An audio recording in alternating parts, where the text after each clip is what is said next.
आइए हम अब विषय की ओर आगे बढ़ते हैं। इस सत्र में हम जो अध्ययन करने जा रहे हैं वो है अक्षांश और देशांतर,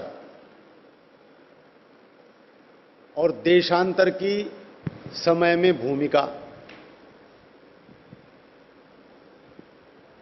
अक्षांश पढ़ेंगे, देशांतर पढ़ेंगे, देशांतर और समयांतर को पढ़ेंगे, विषुवत वृत्त को पढ़ेंगे। विषुवत वृत्त क्या है और विषुवत वृत्त और क्रांति वृत्त के बीच में जो क्रांति कोण बनता है, जिसे क्रांति कहते हैं, ये क्रांति कैसे आती है, क्या इसकी भूमिका है। तो देशांतर समयांतर के बाद विषुवत वृत्त, क्रांति वृत्त और क्रांति। फिर जी वो पूर्व सत्र वाला जो विषय था सृष्टि वो उत्पत्ति शुरू में वही चलेगा। इस सत्र का विषय ये है, वो पूर्व सत्र का विषय है। वो अभी शुरू करेंगे। हाँ, पूर्व सत्र का विषय सृष्टि आदि गणना वो तो रहेगा ही, क्योंकि वो पूर्व का कुछ हमें अभी और बताना है आप लोगों को, हमें भी अपनी तरफ से उसमें कुछ और बताना है, तो वो बताते हुए वो तो रहेगा ही। इस सत्र का जो विषय है वो है अक्षांश, देशांतर, देशांतर एवं समयांतर, विषुवत वृत्त, क्रांति वृत्त एवं क्रांति, अयनांश, निरयन और सायन। ये जो अयनांश और निरयन सायन है, ये आज के ज्योतिष की सबसे बड़ी समस्या है, और इसको आपने समझ लिया तो आपने ज्योतिष पर एक बहुत बड़ा काबू पा लिया। तो ये हम इस विषय में पढ़ेंगे, लेकिन सबसे पहले वही परमपिता परमात्मा की शरण में हमारी बुद्धियों को उज्जवल करें, प्रेरित करें, सद्ज्ञान हमारा बना रहे, ऐसी शुभकामना लेकर के श्री प्रभु से विनती। ओम भूर्भुवस्वः तत्सवितुर्वरेण्यं भर्गो देवस्य धीमहि धियो यो नः प्रचोदयात्। ओम।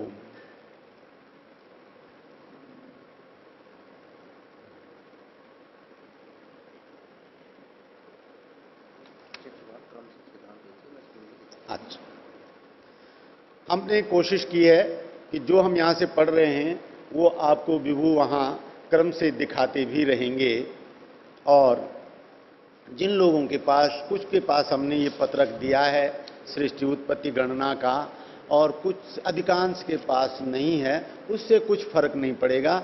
आप या तो वहां देख लेंगे, और हम बोल भी रहे हैं आपको कि महर्षि दयानंद सरस्वती जी ने जो सृष्टि गणना दी है वो सिद्धांततः बहुत ही सटीक और सार्थक है। उसमें सिद्धांत रूप से कहीं कोई कमी नहीं है। ऋषि कहते हैं सिद्धांत नंबर 1।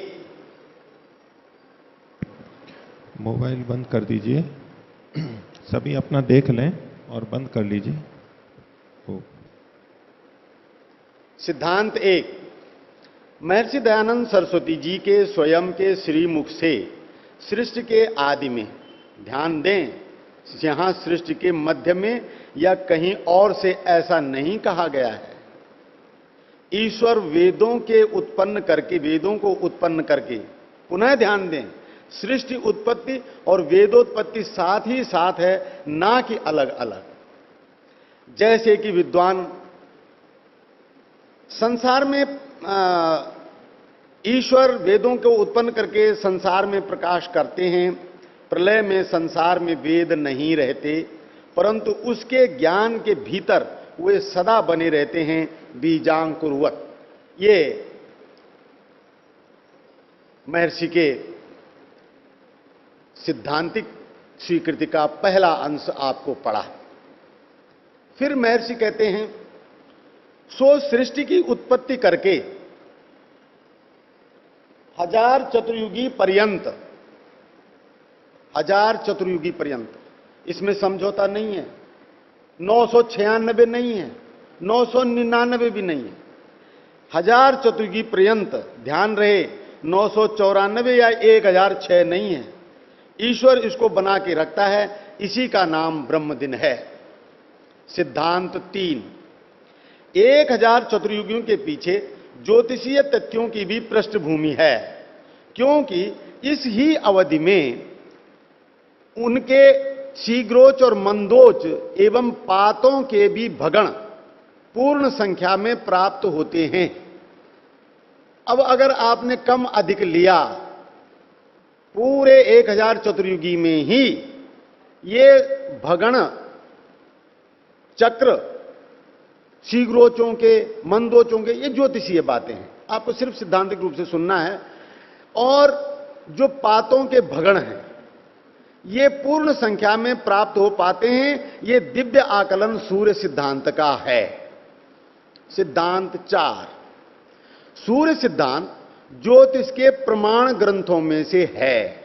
मनुस्मृति ज्योतिष का ग्रंथ नहीं है, तथापि 1000 चतुर्युगी लेने में मनुस्मृति और सूर्य सिद्धांत में अंतर नहीं है, जैसा कि आम लोग से सोचते।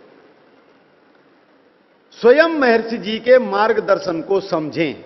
ऋग्वेद आदि भाष्य भूमिका मेरे पास आ गई है और वहां से भी पढ़ के आपको सुनाया जा सकता है, लेकिन हमने ये वहीं से उद्धृत किया है।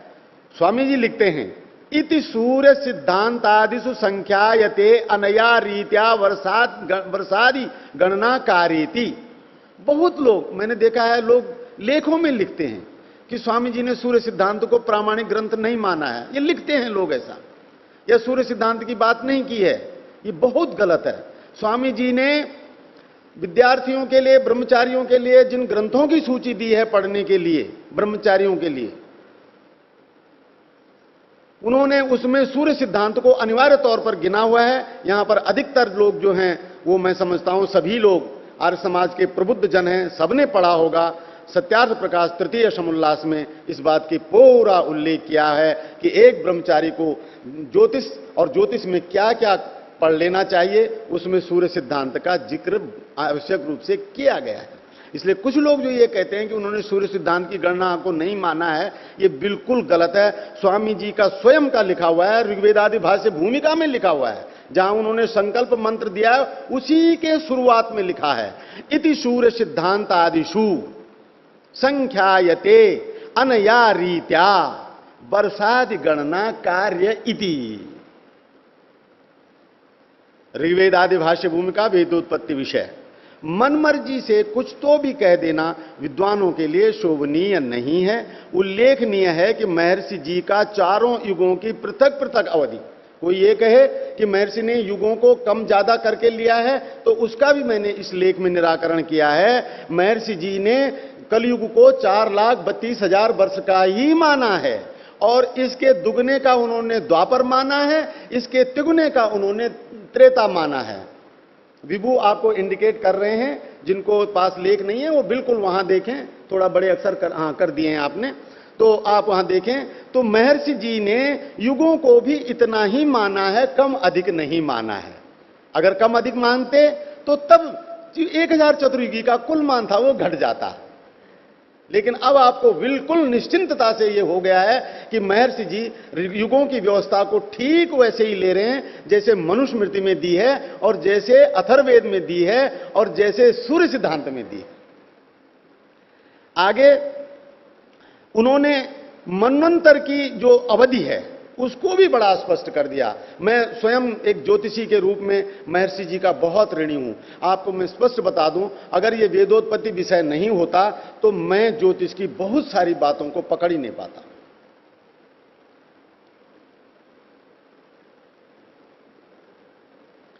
महर्षि जी ने बड़ा स्पष्ट लिखा है कि एक मनवंतर की जो अवधि होती है ये 30,67,20,000 होती है।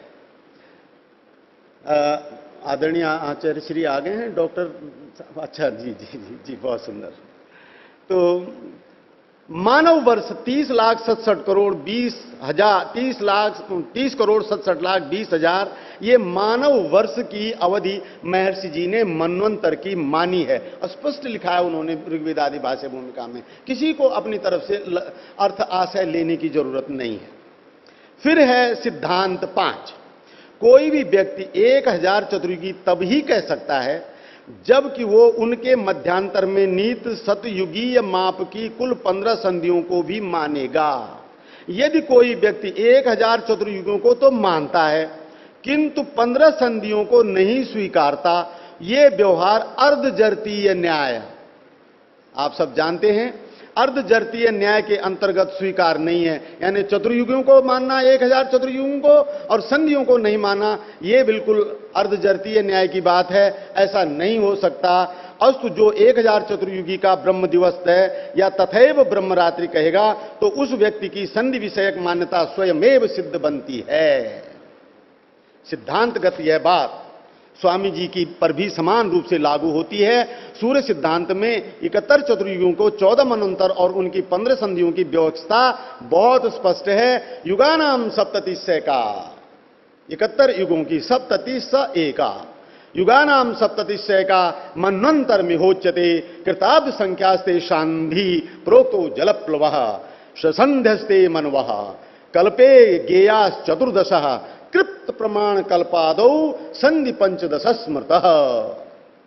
आदरणीय महानुभाव, अब हम छठे सिद्धांत पे आकर के 3 निर्णायक बातें जो हमें महर्षि जी ने दी हैं उस पर आकर के अपना आशय स्पष्ट कर लेंगे और हमारा ये विषय पूर्ण हो जाएगा।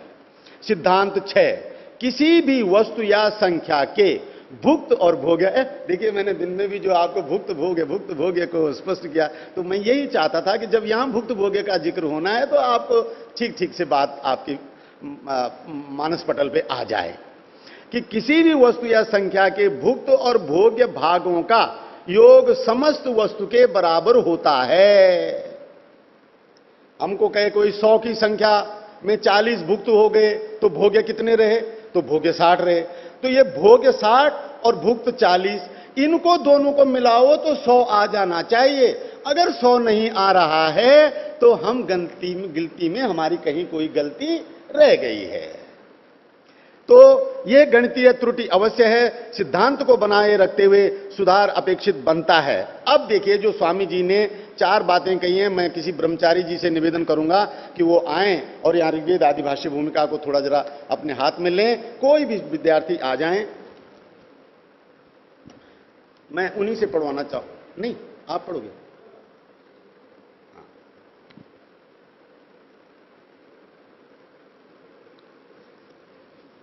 आपको यहां से पढ़ना है, इस चतुर्युगी में, ये वर्तमान यहां से पढ़ दीजिए, वर्तमान चतुर्युगी।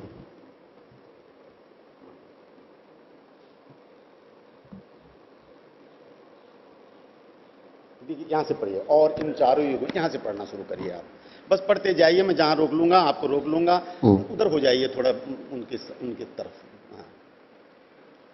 हाँ, इन चारों युगों के आस्ते आस्ते से पढ़ना है, लोगों को स्पष्ट सुनाई पड़ता रहे। और इन चारों युगों के 43,20,000 वर्ष होते हैं जिनका चतुर्युगी नाम है। ये चतुर्युगी हुई 43,20,000, ये अवधि जो है एक चतुर्युगी हुई। 71 चतुर्युगियों के अर्थात 30,67,20,000 वर्षों की एक मनवंतर संख्या की है। मनवंतर की संख्या महर्षि जी ने स्पष्ट कर दी है, 30,67,20,000 होती है। चतुर्युगी 1000 चतुर्युगी होती हैं। आगे, और ऐसे ऐसे 6 मनवंतर मिलकर अर्थात 1,84,03,20,000 वर्ष हुए।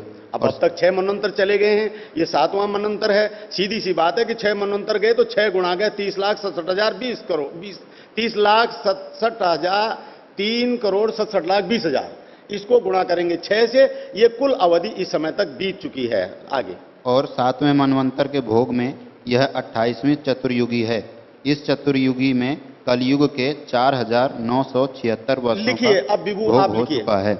लिखिए विभू आप, ये जो वर्तमान कलयुग है जिस चतुर्युगी का, उस चतुर्युगी में कितने समय बीत गया है?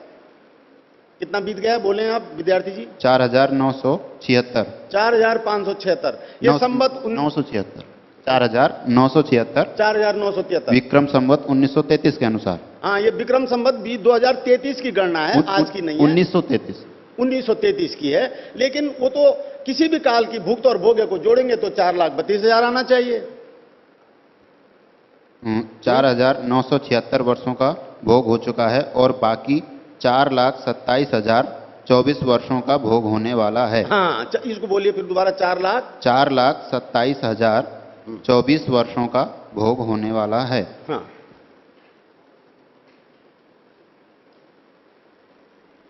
ये होने वाला है। अब इसमें भुक्त कौन है? ये भुक्त है। ये भोग्य कौन है? ये भोग्य है। और संपूर्ण अवधि कलयुग की कितनी है? 4,32,000 वर्ष। अब इस भुक्त भोग्य को जोड़ के 4,32,000 आना चाहिए। आया तो ये बात सही।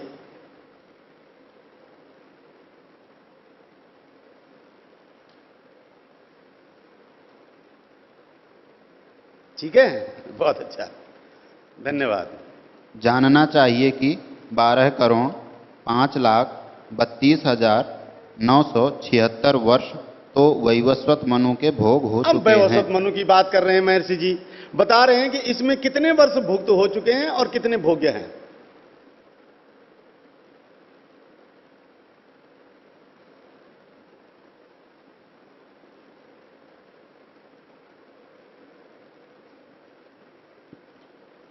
जानना चाहिए कि 12,32,976 12,1,2,0,5,3,2,9,7,6 ये वैवस्वत मनु के महर्षि कह रहे हैं कि इतने वर्ष भुक्त हो चुके हैं।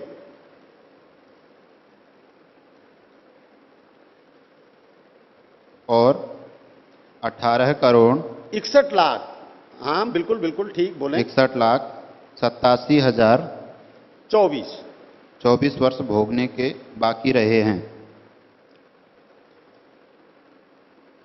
ये मनवंतर के अवधि उन्होंने दी है महर्षि जी ने कि इतने भुक्त हुए और इतने भोग्य वर्ष हैं। और उन्होंने उससे पहले ये स्पष्ट कर दिया, सिद्धांत 2 में मैंने आपको पढ़ के सुनाया कि मनवंतर की संपूर्ण अवधि 30,67,020 3,67,020 है। 30,67,20,000 है। अब ये जोड़ के आया, उतना आ गया। महर्षि जी की बात बिल्कुल, यहां पर कोई डिफरेंस नहीं है। ठीक इसी तरह से अब आगे पढ़ें आप। इनमें से यह वर्तमान वर्ष 17वां है, जिसको आर्य लोग विक्रम का 1933वां संवत कहते हैं। बहुत सुंदर। जो पूर्व चतुर्युगी लिख आए हैं, उन 1000 चतुर्युगियों की ब्रह्म दिन संज्ञा रखी है और उतनी ही चतुर्युगियों की रात्रि संज्ञा जाननी चाहिए। हाँ, बिल्कुल। सो सृष्टि की उत्पत्ति करके 1000 चतुर्युगी पर्यंत ईश्वर इसको बना रखता है। बिल्कुल, यानी 1000 चतुर्युगी का ही कल्प माना है स्वामी जी ने, और उन 1000 चतुर्युगियों का भी उन्होंने विश्लेषण पूरा दिया है। इसमें कतई भी अंतर नहीं है। आपको अपनी तरफ से कुछ भी कम ज्यादा कहने सुनने की जरूरत नहीं है। इसी का नाम ब्रह्म दिन रखा है। इसी का नाम ब्रह्म दिन है। और 1000 चतुर्युगी पर्यंत सृष्टि को मिटा के प्रलय अर्थात कारण में लीन रखता है। उसका नाम ब्रह्मरात्रि है, अर्थात सृष्टि के वर्तमान होने का नाम दिन और प्रलय होने का नाम रात्रि है। बहुत सुंदर। यह जो वर्तमान ब्रह्म दिन है इसके, अब यहां पर से गौर से सुने, यह जो वर्तमान ब्रह्म दिन है इसके 1 अरब, लिखिए 1 अरब 96 करोड़ 8,52,976 वर्ष इस सृष्टि के वेदोत्पत्ति में व्यतीत हुए हैं। सृष्टि की तथा वेदों की, क्योंकि महर्षि जी सब जगह यही मान रहे हैं, सृष्टि और वेदोत्पत्ति को एक ही मान रहे हैं। ऐसा नहीं है। अब लोग कह रहे हैं कि वो तो बाद में हुआ, जब मनुष्य हुआ तब गणना शुरू हुई। वो बहुत गलत तर्क है। महर्षि ने कहीं भी ये नहीं माना है। आगे आइए। और 2 अरब 33 करोड़ 32 लाख 27,024 वर्ष इस सृष्टि के भोग करने में बाकी रहे। अब देखिए आप, यहां भी आपको भुक्त वर्ष दे दिए और भोग्य वर्ष दे दिए। अब इस भुक्त और भोग्य को आप जोड़ेंगे तो 4 अरब 32 करोड़ वर्ष आ जाना चाहिए। इसको जोड़िए।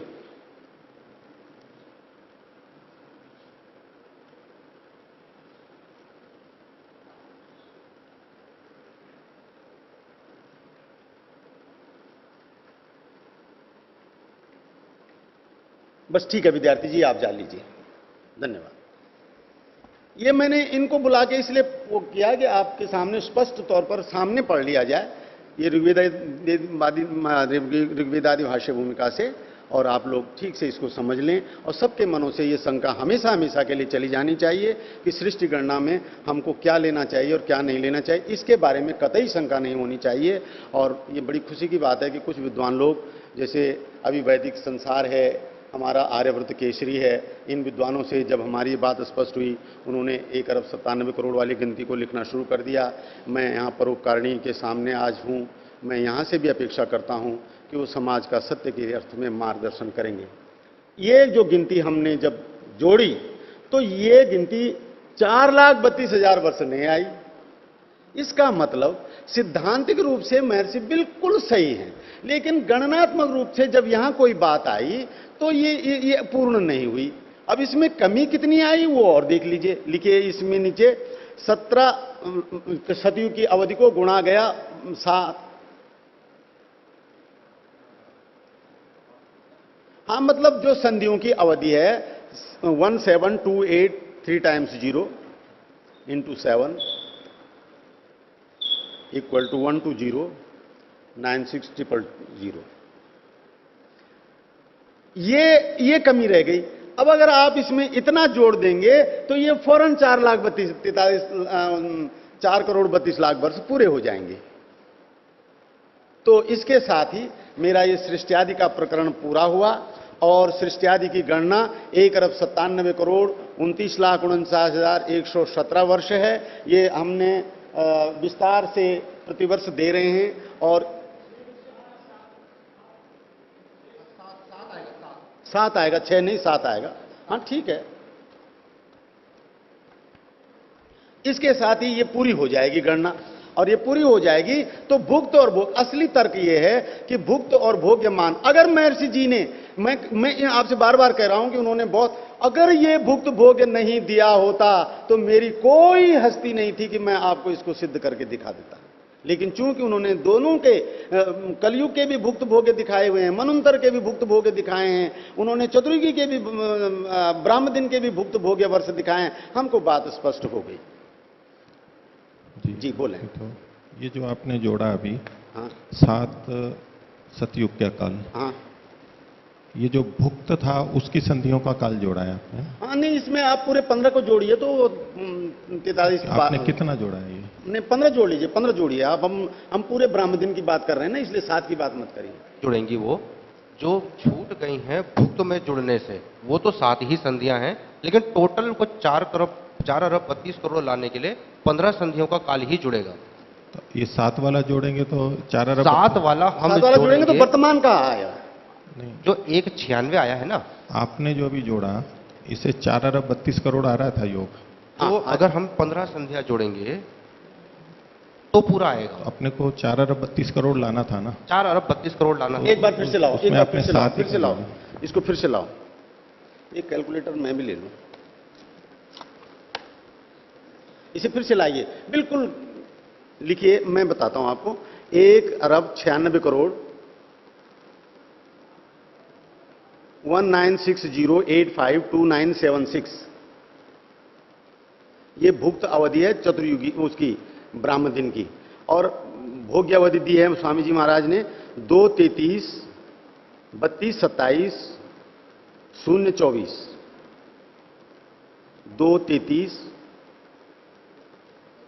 32 27 024 024। अब इसके नीचे एक लाइन और खींच दो, जोड़ बाद में करेंगे। चलिए जोड़ लीजिए इसको।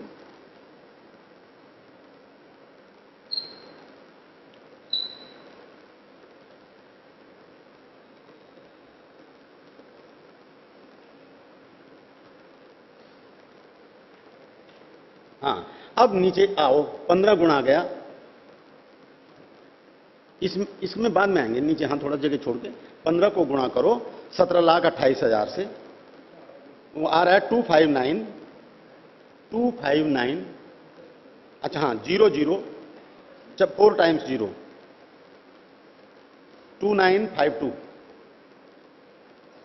29, हाँ हाँ बिल्कुल ऐसे ही, उल्टी तरफ से बोल रहा हूं मैं, 0002952। अब इसको, ये है 15 संधियों का समय, अब इसको जोड़ लीजिए नीचे। ये जो है 15 गुणा गया 17,28,000 के बराबर। हाँ, और जब हम इसको जोड़ेंगे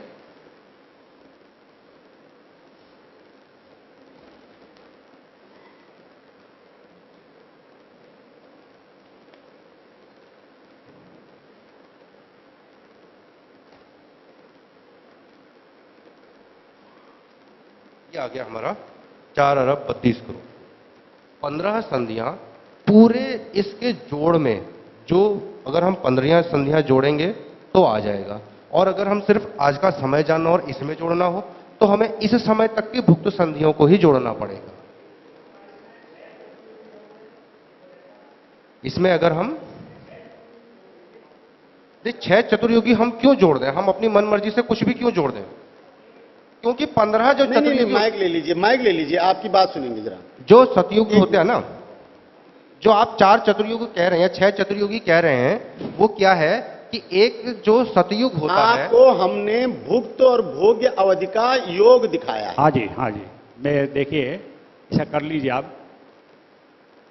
71 जो मनवंतर का एक चतुर्युगी हो गया, हाँ 14 मनवंतर, हाँ एक मनवंतर हो गया, 14 मनवंतर का एक कल्प हो गया, तो उसे गुणा करेंगे तो 994 आते हैं, और 994 के बाद 6 बच जाते हैं, 6 वे संधि काल के हैं, 6 चतुर्युगी।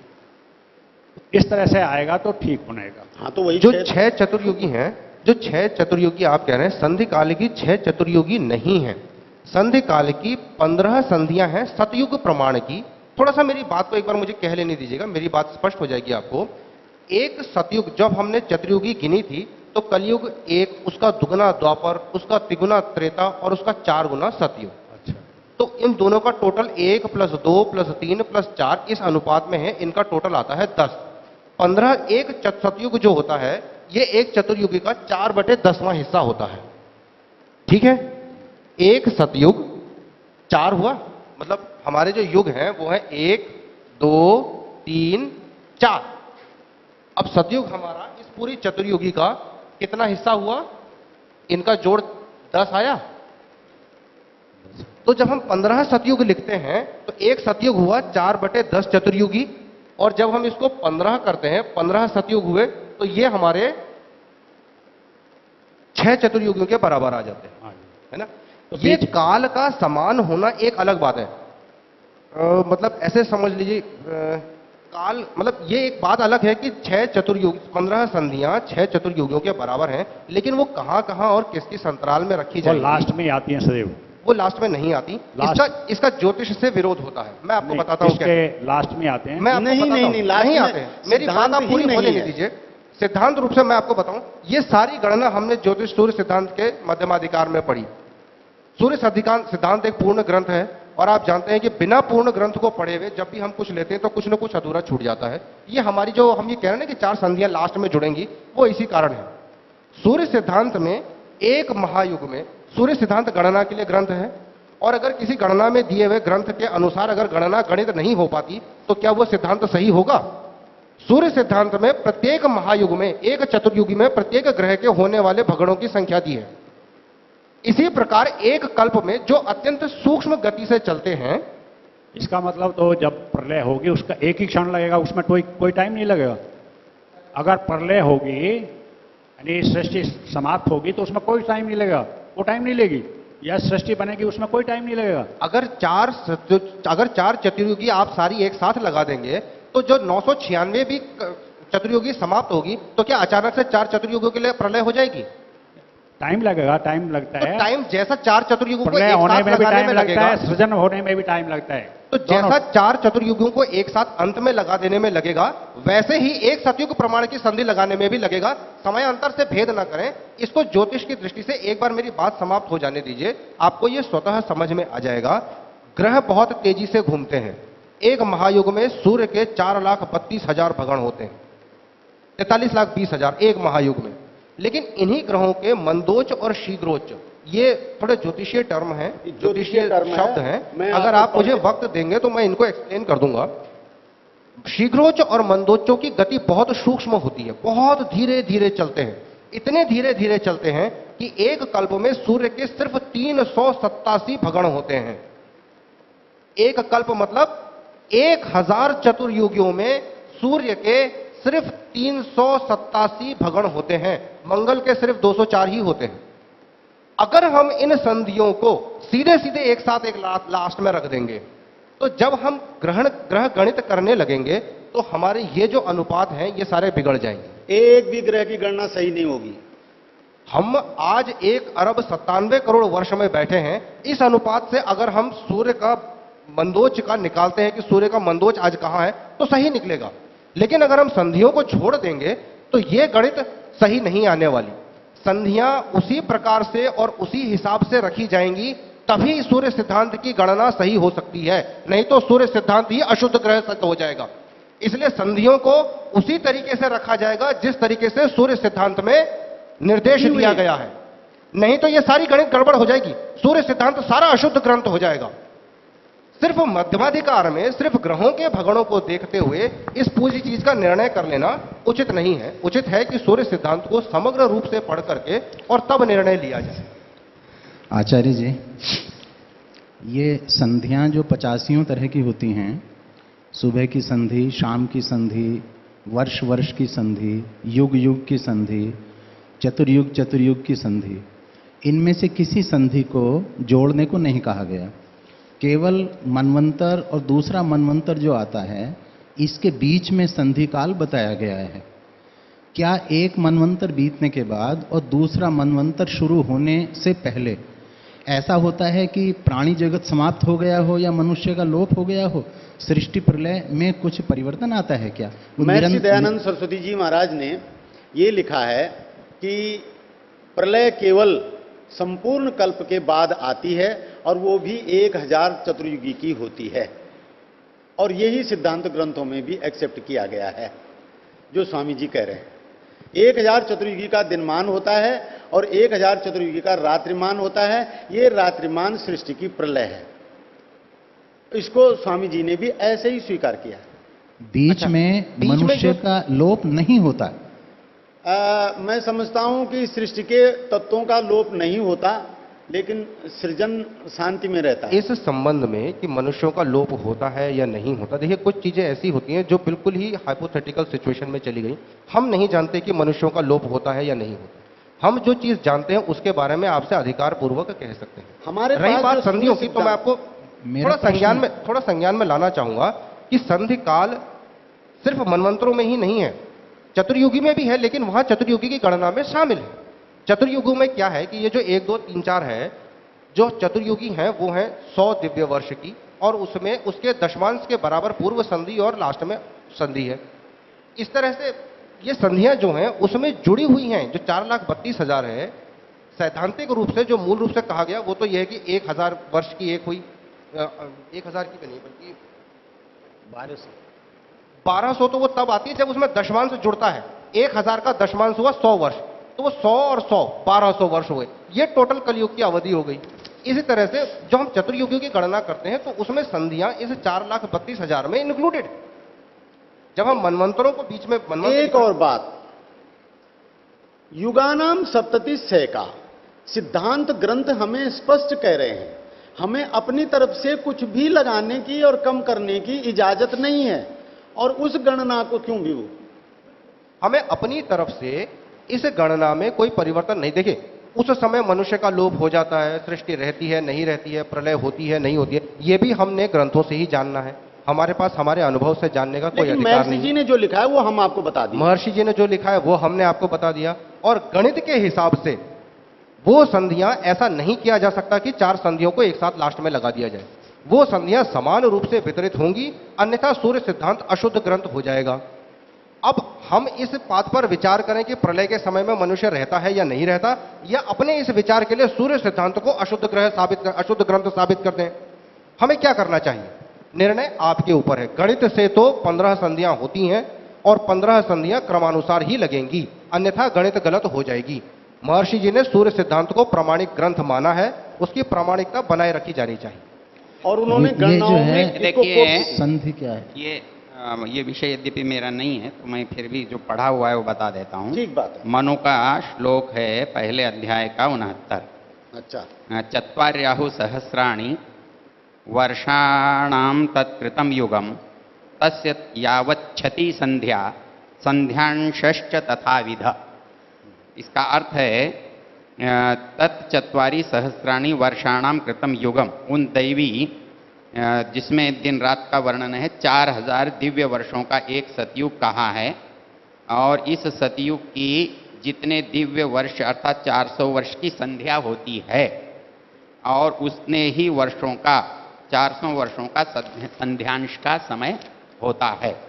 अनुशीलन में ये लिखते हैं युगों का परिमाण किसी भी युग के पूर्व संधि काल को, यहाँ आप वाली जो बात है वो कह रहा हूँ, किसी भी युग के पूर्व संधि काल को संध्या और उत्तर संधि काल को संध्यांश कहा जाता है। श्लोक के अनुसार सतयुग का काल परिमाण 4400 संध्या वर्ष और 400 संध्यांश वर्ष, और इस तरह से 4800 दिव्य वर्ष बनता है। उन मानुष वर्षों में बदलने से 360 से गुना करना पड़ेगा, और इस प्रकार 4800 धन 360 बराबर है 1,72,000, क्या ये कई दाई सैकड़ा हजार 10,000 लाख 17,28,000 मानुष वर्षों का सतयुग होता है। इसमें आपका संध्या और संध्यांश दोनों का जोड़ दिखाया गया। ये इसमें मनुस्मृति में जो लिखा है उससे हमारी गणित में कोई अंतर नहीं है। तो इसमें एक ही फायदा है कि जो आप संध्यांश यहाँ युगों में बता रहे हो, इसमें युगों में बताया हुआ है। मैं वही बता रहा हूं, सूर्य सिद्धांत में भी ऐसे ही बताया हुआ है, और मनुस्मृति में भी ये संधि और संध्यांश ऐसे ही बताए गए ऐसे ही बताया कि हुआ ये युग में चतुर्युगी के सिस्टम में, चतुर्युगी के अंतर्गत ये संधि और संध्यांश इसमें जोड़ करके ही ये 43,20,000 आता है। जो युगी चतुर्युगी हैं ये हैं 1000 दिव्य वर्ष, 2000 दिव्य वर्ष, 3000 दिव्य वर्ष और 4000 दिव्य वर्ष। फिर इसमें संधि और संध्यांश जुड़े हैं इनके, जो इनके दशमांश के बराबर है। तो कलयुग जो 1000 वर्ष का दिव्य वर्ष का है वो हो जाता है 1000 + 100 + 100 1200 दिव्य वर्ष का। ऐसे ही जो द्वापर युग 2000 वर्ष का है वो 2000 + 200 + 200 2400 दिव्य वर्ष का हो जाता है। इसी तरह से तो चतुर्युगियों में संधि और संध्यांश जुड़े हुए हैं। अब अगर मुझसे ये सवाल पूछा जाए कि कलयुग के जब सतयुग समाप्त हुआ और कलयुग प्रारंभ हुआ, और वो जो संधि काल था बीच में, यानी कि 200 वर्ष द्वापर युग का संध्यांश और 100 दिव्य वर्ष कलयुग का संधि वर्ष, ये 300 वर्ष जो संधि वर्ष के हैं द्वापर और कलयुग के बीच में, क्या उसमें मनुष्य नहीं था, या सृष्टि नहीं थी, या क्या चीज थी और क्या चीज नहीं थी? ये कुछ ऐसे सवाल हैं जिन सवालों के हमारे पास उत्तर नहीं है। ये सवालों के उत्तर तो ग्रंथों में जैसा उचित दिख पड़े वैसा ही लेना होगा। हम गणित के हिसाब से जानते हैं, सामान्य ज्ञान के हिसाब से जानते हैं कि संधियां 15 ही होंगी और 15 संधियां क्रमानुसार ही 1000 लगेंगी। चतुर्युगी का जो समय मनुस्मृति के अनुसार आता है, ठीक वही समय सूर्य सिद्धांत के अनुसार भी आता है। अब उसमें दिव्य वर्षों में दिया है, सूर्य सिद्धांत में दिव्य वर्षों में भी दिया है और मानव वर्षों में भी दिया है। उसमें यह लिखा है कि दिव्य वर्ष को मानव वर्षों में बनाने के लिए 360 से गुणा करिए। अगर हम चाहें देव वर्षों में तो गणनात्मक अवधियां अलग आएंगी, वो हम देव वर्षों में भी गणित कर देंगे, बात एक ही आएगी, बात अलग अलग नहीं आएगी। लेकिन जो कंक्लूजन है सारे चतुर्युगियों का, 1000 चतुर्युगियों का, इसमें अंतर नहीं आता है। ये जो 1000 चतुर्युगियां हैं ये होती तो लगातार ही हैं। हाँ हाँ, लगातार एक के जी बाद लगातार है। इसी तो क्रम में होती रहती है। ये जो संधि है इसकी क्या प्रकृति है? किसे कह रहे हैं हम संधि काल? संधि काल 1000 चतुर्युगी के लिए एक मनवंतर के बाद एक अतिरिक्त अवधि है। ये हर जो मनवंतर के आगे और पीछे ये जो चतुर्युगियां हैं और सारी ये एक साथ नहीं 15 चलती। हैं, 14 मनवंतरों के साथ 15 दी हुई हैं। और इनके बगैर 1000 चतुर्युगी पूरी नहीं होती। 1000 चतुर्युगी मनुस्मृति की या 1000 चतुर्युगी सूर्य सिद्धांत। ये जो चतुर्युगियां हैं ये ऐसे चलती हैं कि 71 चतुर्युगियां एक साथ चलती हैं, फिर उसके बाद हमने एक अपनी सतयुग बात प्रमाण की आपके सामने रख ली संधिकाल है। है, फिर 71 चतुर्युगियां एक साथ चलेगी, ये मनवंतर है, फिर उसके बाद एक संधिकाल है सतयुग प्रमाण। इसका ज्योतिष में तो कोई होगा कि भाई संधि संध्यांश क्यों मानते हैं? मतलब जी। जैसे आप साल पूरा करने के लिए कई मलमास जोड़ते हो, तो संधि संध्यांश को मानने का कोई कारण, अगर कि हम काल से संधि पृथक भी हैं और संध्यांश के रूप में भी, ऐसा कोई कारण? हाँ, कारण है। देखिए, मलमास की व्यवस्था शास्त्रियों ने क्यों की? अब ये एक बहुत अच्छा प्रश्न आ गया है। आपको कुछ बोलना था क्या? मैं सिर्फ ये कहना चाह रहा था कि अगर संधि और संध्यांश, अगर हम दो चीजों को जोड़ेंगे नहीं, यानी अगर दो चीजें आपस में जुड़ी हुई नहीं हैं, मतलब उनके बिल्कुल कंटिन्यूएशन में ही जुड़ी हुई हैं, तो उनको दो कहने के पीछे तात्पर्य ही क्या है? यदि 43,20,000 वर्ष में 4 चतुर्युगियां हैं और उनके चारों के अलग अलग नाम हैं, तो संधि भी उनमें आवश्यक है। अगर संधियां नहीं हैं तो फिर 4 चतुर्युग कहने की आवश्यकता क्या है? एक महायुग कह दिया जाता कलयुग नाम का। 14 मनवंतर कहने की आवश्यकता ही क्या है? 14 नाम देने की आवश्यकता ही क्या है? अगर उनके बीच में संधियां नहीं हैं तो सीधे एक कंटिन्यूएशन में एक ही कालखंड गिना जाए, तब सारा में एक ही मनवंतर हो जाता ना पूरा। फिर एक ही ब्रह्म दिन हो जाता सीधे सीधे एक चतुर्युग का। उसमें 14 मनवंतर काल के भेद करने के लिए हम दिन में संधि क्यों गिनते हैं? क्योंकि हमने एक दिवस के 2 टुकड़े कर दिए, एक दिन और एक रात, तो हमें एक संध्या सायंकाल देना आवश्यक।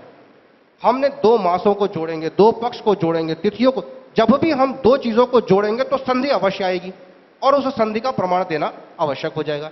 ज्योतिष में चूंकि कालखंड की बात है, संधियां काल के खंड के रूप में दी हुई हैं। अगर हम संधियों को नहीं लेते हैं तो फिर काल के खंड ही नहीं बनते, फिर तो संपूर्ण काल एक ही है। फिर 14 मनवंतर या चतुर्युगों की इनकी कोई आवश्यकता नहीं रही। मैं एक बात कह रहा हूं, माइक ले लीजिए या आगे आ जाइए।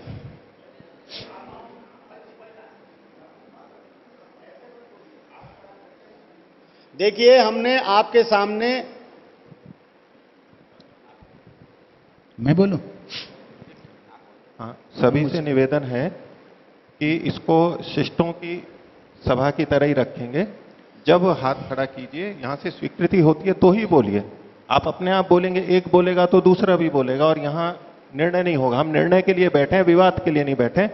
बहुत अच्छा। मंच से स्वीकृति हो तो आप बोलिए। हो आचार्य जी, जैसे इसमें मल मास में और क्षय मास में था मैं उसी बात पे आ रहा हूं कि संक्रांति नहीं है जिस मास में, उसको मलमास का। मल मास कहा गया। तो वो गणित की गणना देकर के समझाया गया था कि इसमें 3 वर्ष के बाद में अधिमास कर लेते हैं और 19 या 141 वर्ष के बाद में फिर क्षय मास एक आता है। तो इसी तरह से कि जब युग या चतुर्युगी जुड़ती हैं तो क्या हो जाता है, हम कल्पना नहीं कर, इसकी क्षय मास की और अधिमास की कल्पना हमारे मस्तिष्क में आ गई कि सूर्य और चंद्रमा का ये एडजस्टमेंट है। तो ये एडजस्टमेंट किस चीज का है? संधि अलग है जो पहले होती है, संध्यांश अलग है जो बाद में होता है। देखिए, यद पिंडे तद ब्रह्मांडे एक सूत्र है। पिंड में जो सृष्टिकर्म काम कर रहा है वही ब्रह्मांड में काम कर रहा है। 21,600 सांसों का मनुष्य का एक दिवस, अगर हम सांसों में कहते हैं तब 21,600 सांसों पे आ जाते हैं। यही 21,600 अश्वों का एक दिन होता है। 1000 चतुर्युगी में सृष्टि का संपूर्ण गणना कर्म जो सूर्य सिद्धांत ने लिखा हो तो लिखा ही है, लेकिन जब आप गणितीय तौर से देखते हैं भगणों के माध्यम से, अभी ज्योतिषीय बात है, बहुत कठिन है कि आपको एग्जैक्ट समझ में आ जाए, लेकिन फिर भी मुझे तो आपको बिल्कुल उसी तरह से बोलना है ना। जो भगणादि है सारे ग्रहों के क्रम, सूर्य का पूरे भगण, चंद्र के भी पूरे भगण, मंगल के भी पूरे भगण, बुध के भी पूरे भगण, पातों राहु और केतुओं के बिंदु पात होने के भी पूरे भगण, और साथ ही साथ मंदोच और शीघ्रोच की अवस्थाएं जितनी बन रही हैं ग्रहों की, उनके भी सारे भगण, और ये सब पूरे। तो ये देखा विद्वानों ने, सूर्य सिद्धांत ने, ये मनुष्य के देखने की बात थोड़ी है। सूर्य सिद्धांत ने, परसों मैंने आपको कल या परसों में जब आपको मलमास की व्यवस्था बताई थी, तो आपको बताया था कि किस किस तरह से कहां तक उन्होंने सोचा होगा, और तब उन्होंने ये देखा। ठीक उसी तरह से 1000 चतुर्युगी से पहले सृष्टि के सारे गणना कर्म वैसे भी पूरे नहीं होते, इसलिए 1000 चतुर्युगी को तो कम किया ही नहीं जा सकता है। इसीलिए तो कह रहे हैं आपको कि अगर आप 1000 चतुर्युगी की गणना क्रम को कम करेंगे तो आप एक भी ग्रह की गणना नहीं कर पाएंगे। दोष एक जगह थोड़ी आ रहा है, आप एक को सही कर लोगे और अन्यों का क्या करोगे। हमें जो है संधि मलमास और 6 मास, ये इसका है असंक्रांति मासों, सूर्य मासों से चंद्रमासों को बराबर में रखने के लिए, ऋतुओं को बराबर में बनाए रखने के लिए, ऋतुओं के साथ तारतम्य बना रहे। आज मोहनकृति, थोड़ी सी बात, मोहनकृति आरती पत्र की जरूरत क्यों पड़ी? क्योंकि आप के त्योहार ऋतुओं से बाहर हट रहे हैं। आप अब जन्माष्टमी का त्योहार 26 जुलाई को है। 26 जुलाई वर्षा ऋतु के अंतर्गत है। जन्माष्टमी वर्षा ऋतु का त्योहार है। आपके पंचांग अपने धक्के मुक्के में चल रहे हैं, आपको कह रहे हैं कि 23 अगस्त या 24-25 अगस्त में आप जन्माष्टमी मनाइए। 25 अगस्त में वर्षा ऋतु ही नहीं है। आप दीपावली मनाते हैं, दीपावली जो है वो शरद ऋतु का त्योहार है। चूंकि आपकी मास व्यवस्था पंचांग गलत हो गए हैं, इसलिए आप दीपावली अब मनाएंगे 30 अक्टूबर को, जिस दिन की शरद ऋतु ही नहीं है, हेमंत ऋतु है। तो ये जो ऋतु व्यवस्था है, इसको बनाए रखने के लिए सारा गणना कर्म है कि ऋतुओं का संबंध ही पंचांग का विषय है। अगर आप इस गणनाओं को हट जाएंगे तो आपकी ऋतुएं गड़बड़ हो जाएंगी। और यही बात अभी ब्रह्मानंद सरस्वती ने लिखी है कि अगर आप इसको नहीं सुधारेंगे तो आपके नाती पोते आगे चलकर जून के महीने में मकर संक्रांति मना रहे होंगे। तो मैं आपसे कहना यह चाह रहा हूं, डॉक्टर साहब की बात के जवाब का फाइनल इस बात में आ गया कि हर एक एम का, हर एक चीज को रखने का सिद्धांत ग्रंथों का एम है। मलमासों को रखने का एम है कि सूर्य मासों से चंद्रमास बने रहें। सूर्य मासों के लिए इसलिए आवश्यक है संक्रांतियों से जुड़ने का कि वो कर्क संक्रांति, तुला संक्रांति, मकर संक्रांति और फिर मेष संक्रांति से जुड़े रहें। ये क्रम है। अगर उन 4 संक्रांतियों से हट जाओगे तो ऋतुएं आपकी सूर्य से हट जाएंगी। ठीक इसी तरह से अगर आप संधियों को से हट जाएंगे, ये संधियों को बनाया रखने के लिए 4000 जो 1000 चतुर्युगी है, इसके मान को बनाए रखने के लिए ये संधियों की व्यवस्था दी हुई है। जी हाँ, मैं केवल विचार के लिए एक बात है। हाँ ठीक है, बहुत अच्छा। मेरा विषय नहीं है इसलिए मैं अच्छी तरह से समझता हूं। अच्छा लेकिन आप ध्यान देंगे तो ये आपका विषय जितना अच्छी तरह से हो जाएगा उतना और किसी का होगा भी नहीं। नहीं, वो तो आपके धन्यवाद है। 2 चीजें हैं, एक है गति और एक है काल। इन दोनों को आप तब तक नहीं नाप सकते जब तक कोई दूसरी चीज उपस्थित ना हो। इसका एक उदाहरण देता हूं। मैं एक दिन हवाई जहाज में बैठा था तो पड़ोस का आदमी बोला, ये चल क्यों नहीं रहा? मतलब आप बैठेंगे, बहुत ऊंचा होगा, नीचे कोई चीज दिखाई नहीं देगी, ना बादल दिखेगा ना कोई वस्तु, तो आपको ये नहीं लगेगा कि ये चल रहा है, क्योंकि उसके चलने की, जब नीचे बस या रेल चलती है तो बगल की चीजें खड़ी हुई दिखती हैं, इसलिए लगता है कि हम चल रहे हैं। और यदि उसी तरह से यदि ये संसार न हो तो काल नहीं गिना जा सकता। कभी कभी हमें क्या लगता है ना कि जैसे ये युग युग आदि इस सृष्टि में बने हैं तो क्या प्रलय में बनेंगे? नहीं बनेंगे, क्योंकि ये बने हैं ग्रहों नक्षत्रों की गतियों से, और ये रहेंगे क्योंकि जिस दिन उस दिन बनेगा जिस दिन सूर्य होगा। प्रलय में सूर्य नहीं होगा तो दिन कैसे बनेगा और रात कैसे बनेगी और साल कैसे बनेगा? वो गणना तो केवल ईश्वर में होगी, ईश्वर के मस्तिष्क में, ईश्वर की रचना में होगी, हमारे हिसाब में नहीं होगी। हमारे हिसाब में जो अवधि 4 अरब 32 करोड़ है, उसको यहां हमने बांटकर देखा है, उतनी अवधि वो परमेश्वर के बुद्धि में है और परमेश्वर के कार्य में है।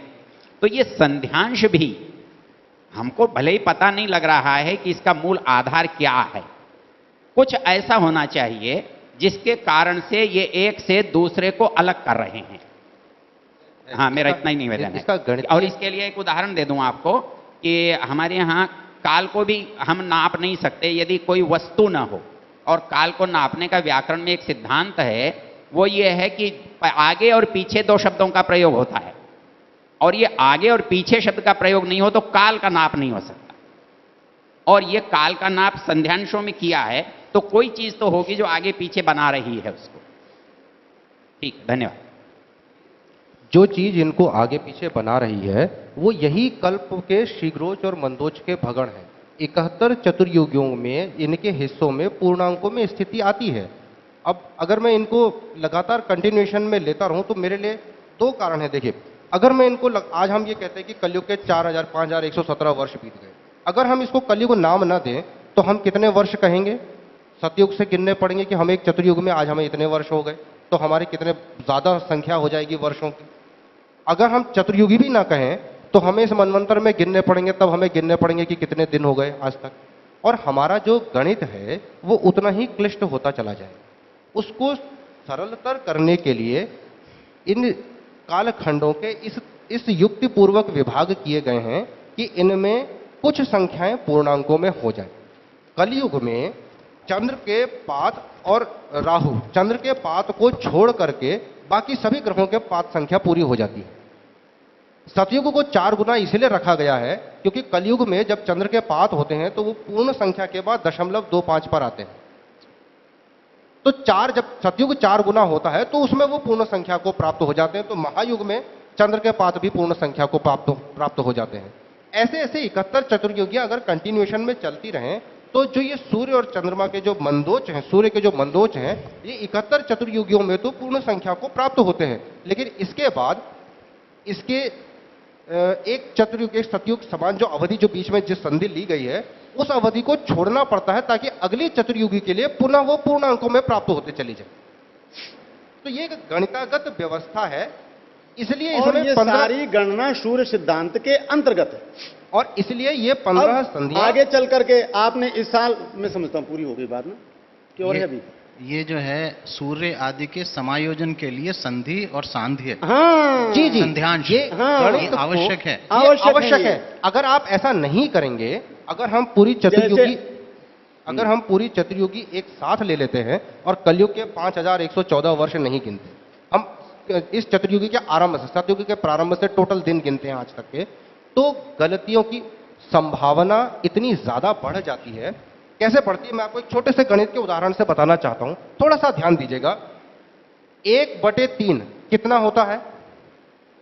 0.333। मैं इसके पीछे कितने भी 3 लिख सकता हूं। सपोज मैंने सिर्फ 2 ही 3 लिखे, लेकिन अब मुझे करना है 1000/3000। अब मैं इसको क्या लिखूंगा? अगर मुझे 1/3 पता है तो मैं क्या करूंगा? 1/3 गुणा गया 1000, यही मान आना चाहिए। लेकिन यह मान आएगा 330.33 इंटू 1000। लेकिन यह मान वास्तव में है कितना? 333.33। इस गणना से 1000 की गणना गुणक में हमारी गलती कितनी आ गई? 3 की गलती आ गई।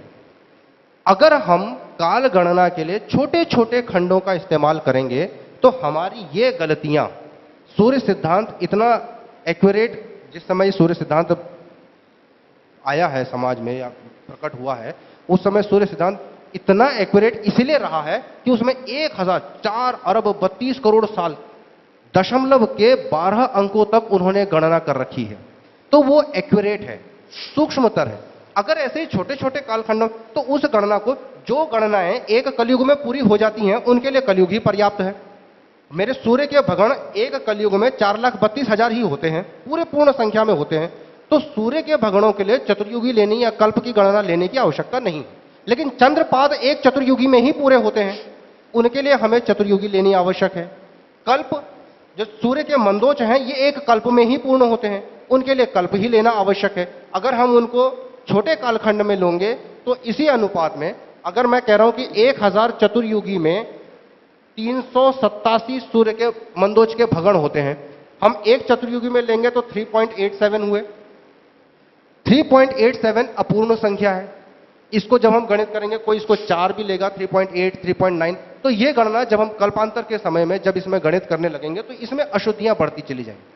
इन अशुद्धियों के निवारण के लिए जिस जिस ग्रह की जैसी जैसी गति है उस हिसाब से कालखंड को इस प्रकार से बांटा गया है कि सभी ग्रहों के लिए सभी गणित हमारी शुद्धतम रूप से की जा सकें। इसीलिए कल्प आवश्यक है और वो 1000 चतुर्युगियों का ही होगा, उसमें 15 ही संधियां होंगी। अन्यथा मनवंतर में आपका वैवस्वत मनवंतर में जब मैं गिनने लगूंगा, तो जब वैवस्वत मंत्र शुरू करूंगा और संधियां नहीं गिनूंगा पहले से, तो कल्प के जो सूर्य के मंदोच हैं ये वैवस्वत मनवंतर में कभी सही नहीं आएंगे।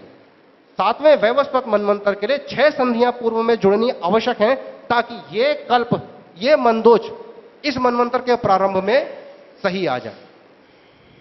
ठीक है, ये बस है, यहाँ पूरा हो गया है। विषय तो अभी जी औरों को भी पीछे से पूछना है, मैं थोड़ा बीच में, ये हाँ, 1000 जरूर, बटे जो जरूर। 3000 है, जरूर मूल बात आप ये ध्यान उसका रखें 330 कि भुक्त कैसे आया? और भोग्य वाली बात जो हमने 1000 बटे 3000 का है ना? 330 कैसे आया है? 330 ऐसे आया, ये तो मैंने बहुत छोटी संख्या ली है इसलिए ऐसा हो रहा है। माना कि 1/3 हमने लिखा 0.33, 1.33 लिखा। अब 1000 बटे जब 3000 करना हो तो मैं इसको ऐसे भी लिख सकता हूं, 1/3 गुणा गया 1000, ये भी सही है। नहीं, लेकिन इसको काटेंगे तब तो 0.33 ही आएगा ना। ये भी तो 1/3 ही नहीं है। हो गया तो 0.33 ही तो आना है यहाँ पर भी। यहां मैंने सिर्फ 2 ही अंकों तक लिखा है ना, मैं यही कहना। नहीं तो भी उसमें और इसमें तो बहुत अंतर है ना, वो तो 1 से कम है, ये 330 आ रहा है यहाँ। अच्छा, सॉरी, उसे 1/3 को 1000 से गुणा कीजिए ना। 100 कर लीजिए आप, 100। लिखा हुआ गलत है जो ये। 1000 नहीं, ये लिखा, ये अलग चीज लिख दी दोबारा है। से मैं कर उसी दे, को कह रहा हूं कि दोबारा से बता दो। 1000/3000 करेंगे तब तो वो भी इतना ही आएगा, 0.33। वो 1000/3 आएगा। मैथमेटिकली सही है। ठीक है, जिन्होंने ठीक है, मैथमेटिक्स 1000 नहीं बटे पढ़ा 3 उनको होगा। प्रॉब्लम होगी। इसको आप जब मैं सुनिए, जो चीज बताना चाह रहा हूं, 1 सेकेंड। मैं समझ गया आपकी बात को, वो गलत है। 1000/3000 नहीं, ये जो 1000/3 होना था। 1/3 है ना, 1/3 गुणा 1000 आप कर 1000 रहे तो हैं, 1000/3 होना चाहिए। गुणा 100 करिए आप।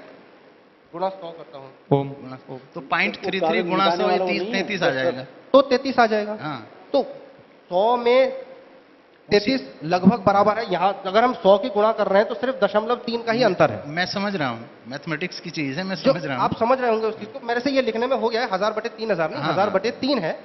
तो आपको ये समझ में आएगा कि क्योंकि प्रकृति में संख्याएं पूर्णांकों में नहीं है, सूर्य के भगण पूर्णांकों में नहीं होते, इनके लघुत्तम महत्पर्व लिए गए हैं। गणित की भाषा में इसे लघुत्तम महत्पर्व बोलते हैं, जिसको एलसीएम भी बोलते हैं, लीस्ट कॉमन मल्टीपल।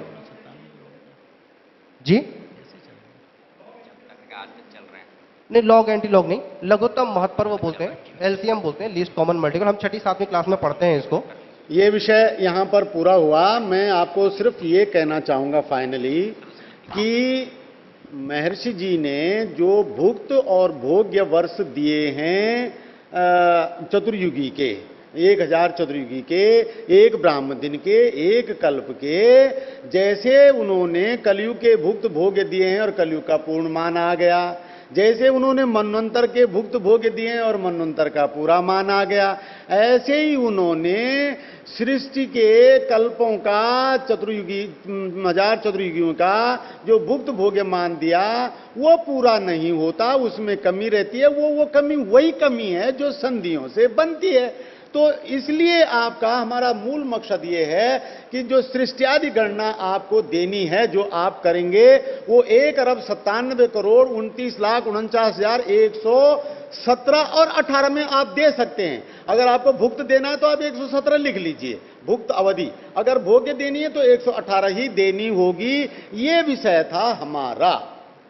जी बोले। इसमें क्या और लोगों को जो पूछना है, क्योंकि हाँ, विषय इसमें पूछ इस लीजिए। बारे में फिर बहुत मैं शंकाएं आज के हैं। सत्र में इसी विषय को पूरा कर रहा हूं।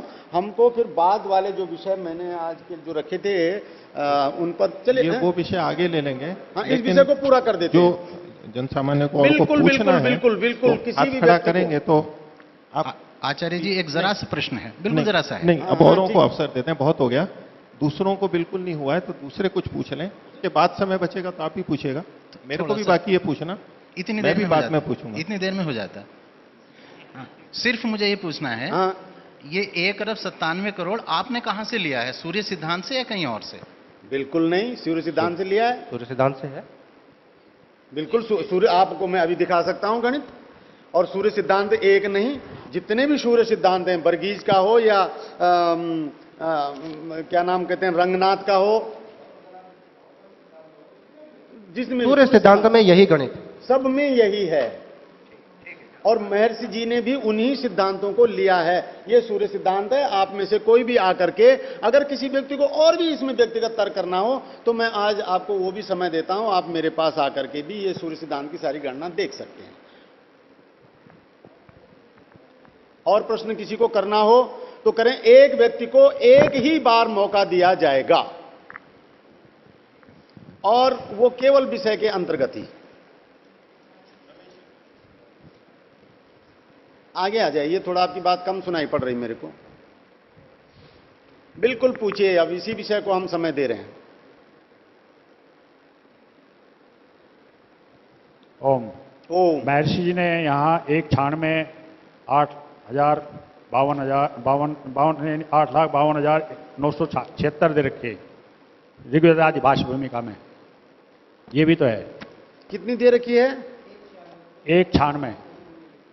हमारी सारी बात आप ही यही समझ हो नहीं रही रहे है हैं। कि ऋग्वेदादि भाष्य भूमिका में महर्षि जी ने इतने ही लिखे हैं जितने आप बता रहे हैं, यही तो 196। बात हो रही है। और हम उसके बारे में ही तो अपना स्पष्टीकरण दे रहे हैं कि एक ये 196 जो है, 1,96 करोड़ में जो वो भुक्त और भोग्य का मान है वो फिट नहीं बैठ रहा है, उतनी गलती रह गई है उसमें। सिद्धांत रूप से महर्षि जी कहीं गलत नहीं है, लेकिन वो गणित में केवल वहां अंतर रह गया है। यही तो बात सारी समझाई ही यही है अभी तक। चलिए ठीक है, बहुत सुंदर, कोई बात नहीं। और किसी को पूछना हो? और ये एक ऐसी बात है जिसके बारे में आर्य समाज को गंभीर संज्ञान लेना चाहिए। ये हमारा अजमेर हमारे लिए हमारे शंकराचार्यों जैसा प्रतिष्ठान उससे कम नहीं है। और इस प्रतिष्ठान की दो महान विभूतियां आचार्य जी दोनों यहां विराजमान हैं।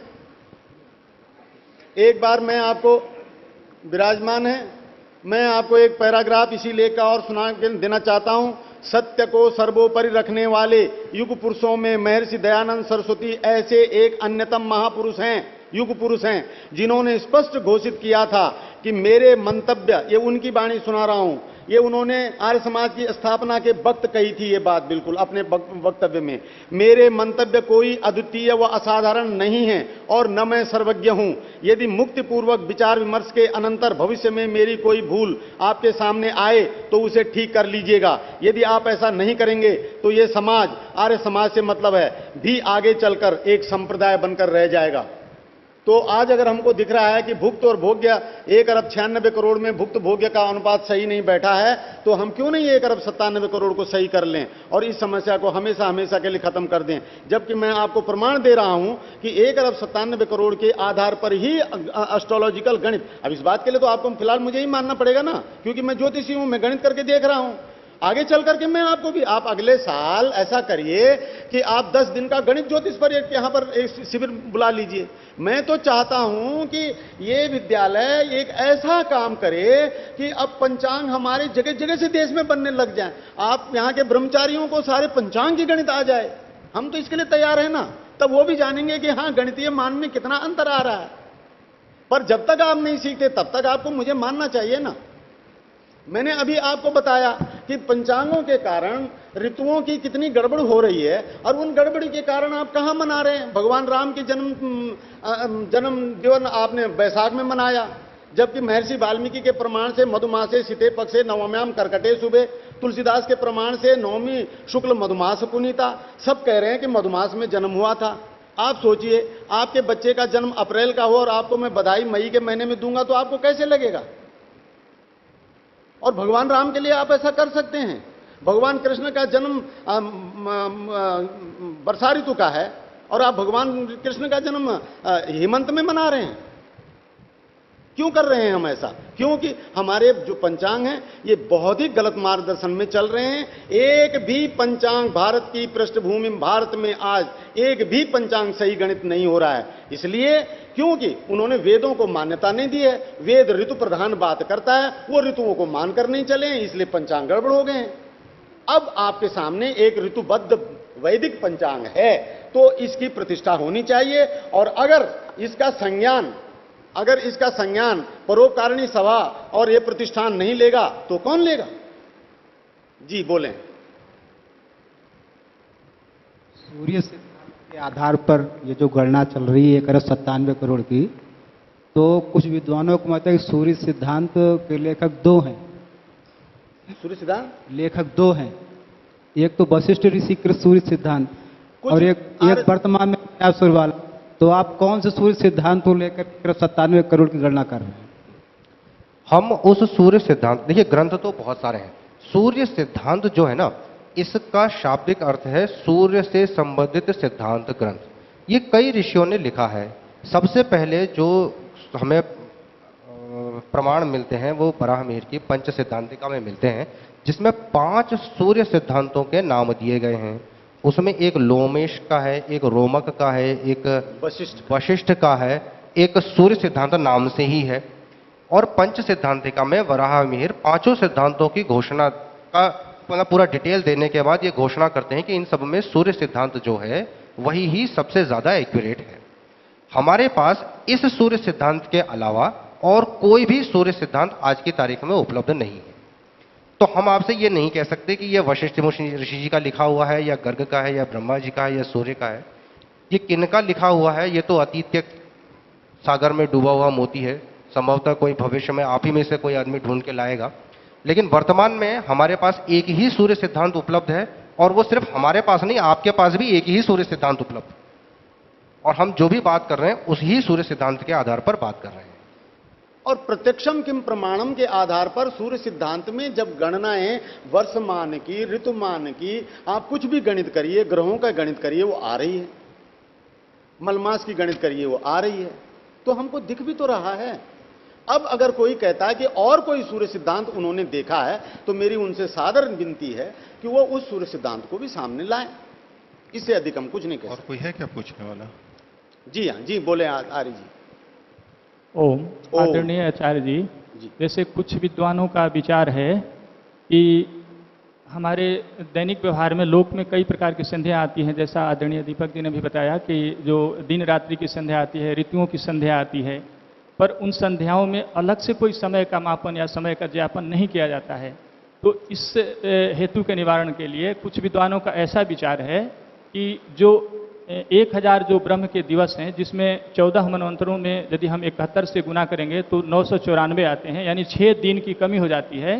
तो उसको इस रूप में कुछ विद्वानों ने व्याख्यायित किया है कि जो 3 मनवंतर हैं वो मनुष्य की पृथ्वी निर्माण से लेकर के, क्योंकि मनुष्य की उत्पत्ति जीवों में सबसे आखिरी में होती है, मनुष्य के सारे भोग के साधन पहले बन जाते हैं तब, तो 3 मनवंतर वहाँ पे खर्च होते हैं। और 3 दिन, और 3 दिन जो है जब मनुष्य सबसे पहले सृष्टि का जब विनाश होता है तो सबसे पहले मनुष्य का विनाश होता है। मनुष्य एक श्लोक बोल रहा हूं मैं, यदि बोल रहा हूं मैं, फिर उसके बाद आप।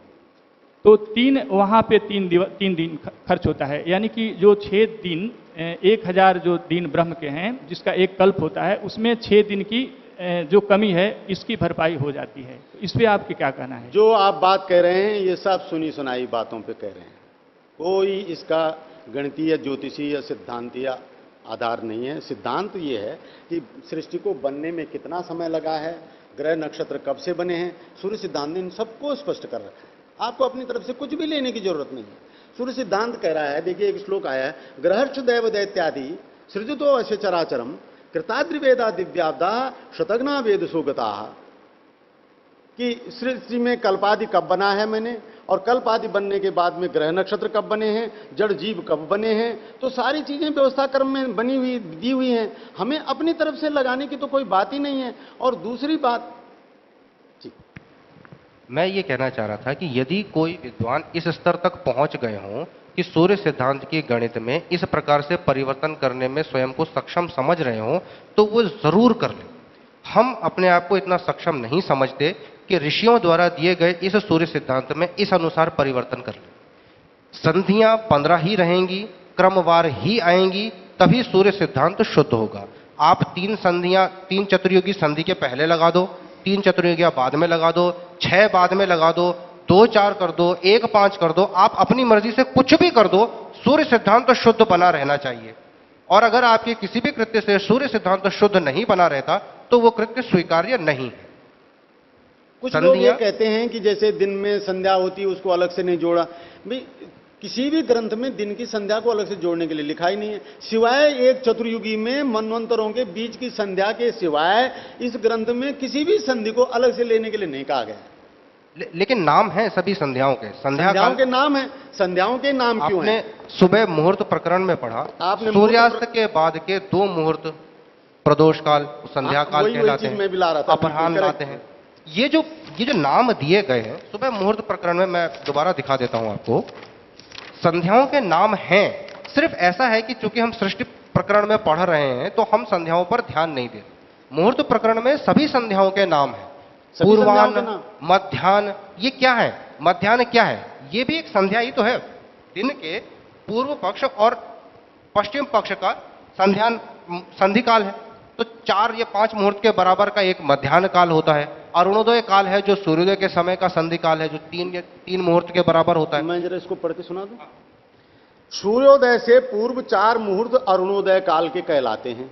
अब देखिए, जो भारतीय दिन पद्धति है उसमें पूरा दिन इकट्ठा नहीं दिया है, उसको बांट के दिया है, कितनी कितनी घटिका होगा, और इन सबको जोड़ेंगे तो तब दिन बनेगा।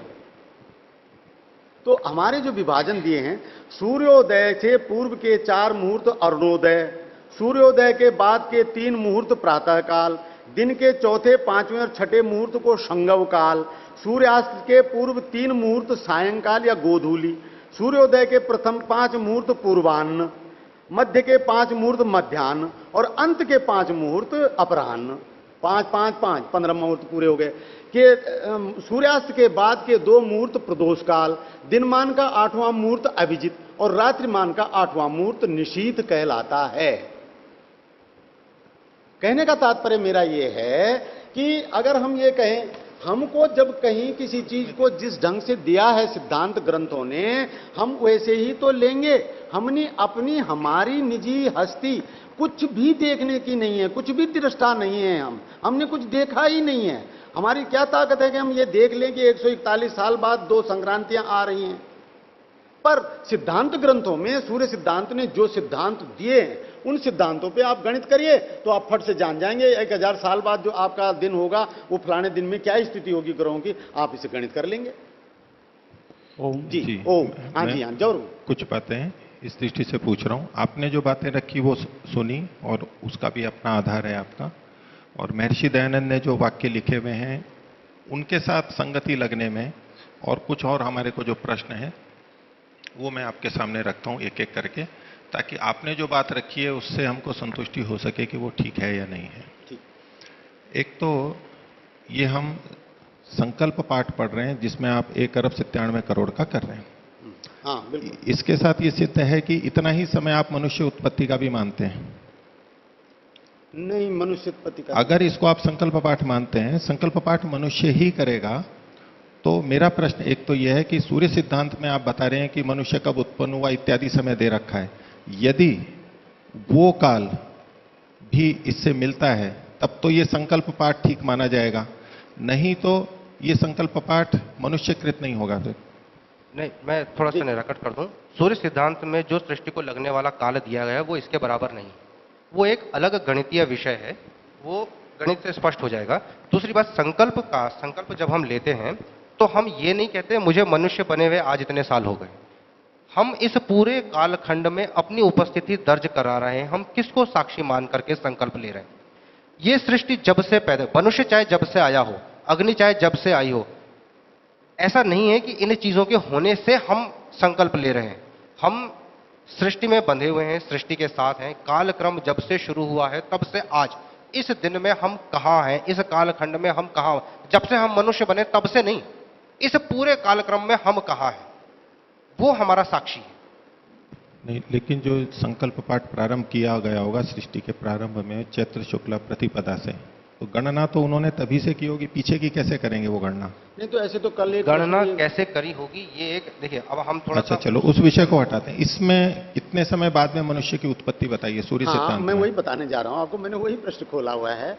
मनुष्य की उत्पत्ति को जो है 1 अरब 95 करोड़ का समय है। लिख देंगे यहाँ पर। हाँ लिखिए लिखिए लिखिए, उसमें लिखिए या तो यूं बता दीजिए सृष्टि उत्पत्ति के कितने समय बाद में। हाँ लिखिए, पहले तो लिखिए सृष्टि उत्पत्ति के कितने समय बाद। लेकिन जो संकल्प कि आप उसका प्रश्न है वो अलग प्रश्न है, उस पर हम आपको अलग से बोलेंगे। आप लिखिए, अभी मैं आपको बताता हूं।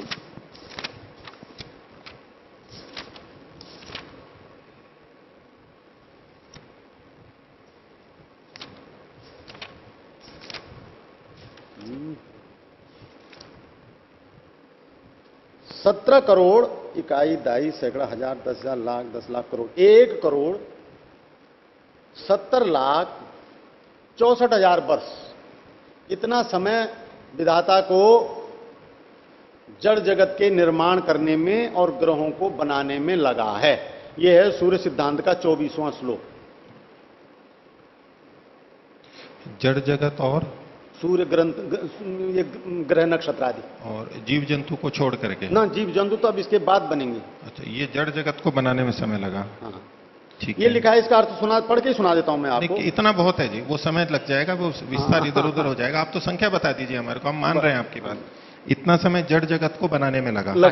और ये 1 अरब 97 करोड़ में इसको घटा दीजिए। एक मिनट, ये दिन में आएगा या रात्रि में आएगा? ये काल दिन वाली गणना में आएगा या रात्रि में? दिन वाली गणना। ये दिन वाली गणना में, ठीक है। आगे अब उसमें से इतना घटा लीजिए तो मनुष्य उत्पत्ति का समय, मतलब चर जगत की उत्पत्ति का समय ये आ गया। अच्छा, इसमें मनुष्य की उत्पत्ति कुछ ऐसा नहीं दिया है। ऐसा सूर्य मनुष्य सिद्धांत की में उत्पत्ति नहीं दी सिर्फ ये लिखा है कि जड़ जगत को बनाने में इतना समय लगा जी। लेकिन बस ये उसमें लिखा है। मनुष्य को बनाने में या जीव जगत को पैदा करने में क्या ऐसा समय नहीं लगा, लिखा है। इसका कोई जिक्र नहीं। ऐसा देखिए, पूरे जो चीज सूर्य सिद्धांत में नहीं है वो हम अपनी मर्जी से तो कुछ जोड़ेंगे नहीं, ना जोड़ना उचित है। सूर्य सिद्धांत में ऐसा कहीं नहीं है कि मनुष्य को कब बनाया। लिखा यह है कि ग्रह नक्षत्र दैव दैत्य आदि चर जगत को बनाने में, और इसमें यह भी लिखा है स्थावर वृक्ष पर्वत आदि की रचना करने में ब्रह्मा को कल्पारंभ से 474 दिव्य युग का 100 गुना समय लगा। ये जो समय है ये कितनी चतुर्युगियों का है? ये जो आप संख्या लिख रहे थे लगभग यही थी संख्या शायद? 1 अरब ना, ये उतना नहीं आएगा। अच्छा, ये बहुत कम है। ये बहुत कम है। बहुत कम। अच्छा, ये पक्का पता है कि दिन का समय है? ये दिन का समय है। कल्पारंभ के बाद कितना समय लगा? कल्पारंभ के बाद, कल्पारंभ के बाद, कल्पारंभ के बाद में ये सृष्टि निर्माण में समय लगा। तो ये दिन का ही समय है, ये बिल्कुल स्पष्ट है। अच्छा, और ये कितना आएगा मैं बता देता हूं आपको। ये इसको घटा करके कर दीजिए ना, 1 अरब 95 करोड़ आता है वो संख्या मैंने यहां पर निकाल नहीं रखी है, क्योंकि हम उस संख्या को नहीं मानते हैं। हम संकल्प को कल्पादि से ही मानना लेते हैं। अगर ऐसा होगा तो फिर मेरे को संकल्प वहां से लेना होगा, मेरे अपने लिए, जहां से मैं पैदा हुआ हूं। हम तो कल्प के संदर्भ में अपनी अवस्थिति को दिखा रहे हैं कि इस कल्प का भी मैं एक हूं और मैं यहां अवस्थित हूं, इस भूगोल में मैं यहां हूं, और अपनी वंश श्रृंखला में मैं यहां हूं। 9.75 इतने सतयुग के बराबर आता है। हमें जो 15 सतयुग चाहिए उसके बराबर नहीं आता, ये उससे कम आता है। ये अच्छा, वो चीज नहीं है। अब दूसरा प्रश्न है कि ये काल भुक्त काल में आएगा या नहीं? ये काल भुक्त काल में लेते हैं? आप जब इसी काल को गिनेंगे तो तब इसका भुक्त भोग्य गिनेंगे। नहीं, सृष्टि के काल में ये भुक्त मतलब तो जीवों के द्वारा भोगा गया ना? नहीं, जीवों के द्वारा भुक्त, जीव के द्वारा भुक्त का मतलब भुक्त से नहीं है। एक कालखंड में जितना उस कालखंड ने भोग लिया, जीव से नहीं। ये भुक्त काल में ही आएगा? ये भुक्त काल में आएगा। मतलब जब हम 432, अगर हम ये माने कि इतने साल पर इस वर्ष में कितने भुक्त काल हो गए, तो इतने भुक्त काल ही होंगे। एक दिन में जितना समय बीत गया है, अगर कलयुग के 4,997 वर्ष भुक्त हो गए हैं जैसा महर्षि जी ने लिखा है, इसका मतलब यह नहीं है कि मनुष्य ने 4,997 वर्ष ही भोगे हैं। कलयुग के कालखंड को गुजरे हुए 4,997 वर्ष हो गए। ये भुक्त और भोग कालखंड के संबंध में है, मनुष्य द्वारा भोग के। जब हम कलयुग की बात कर रहे हैं तो कलयुग का भुक्त भोग गया। अब महर्षि दयानंद ने जो महर्षि दयानंद ने एक बात और लिखी कि सृष्टि की उत्पत्ति और वेदोत्पत्ति का समय उन्होंने समान लिखा है। आपने कई बार संकेत करके बोला बिल्कुल है। बिल्कुल पक्का। वेदोत्पत्ति अलग बात है, मनुष्योत्पत्ति अलग बात है। जी, तो ये जानने की बात है कि मनुष्य की उत्पत्ति से पहले वेदोत्पत्ति का क्या स्वरूप था? वेद, हाँ ठीक है। देखिए महर्षि ने ये लिखा है कि वेद तो कभी नष्ट होते ही नहीं है।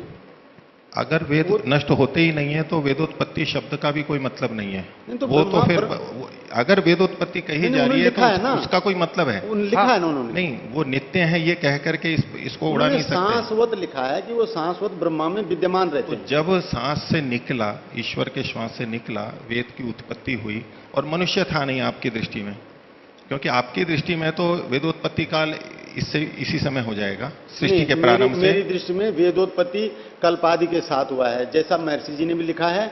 कल्पादि के साथ वेदोत्पत्ति एक ही बात है। तो वो वेदोत्पत्ति जो कल्प के प्रारंभ में हुई, सृष्टि उत्पत्ति का काल, और मनुष्य बाद में आ रहा है। हाँ, मनुष्य बाद में आया। इस काल में वेदोत्पत्ति किस रूप में कह रहे हैं आप?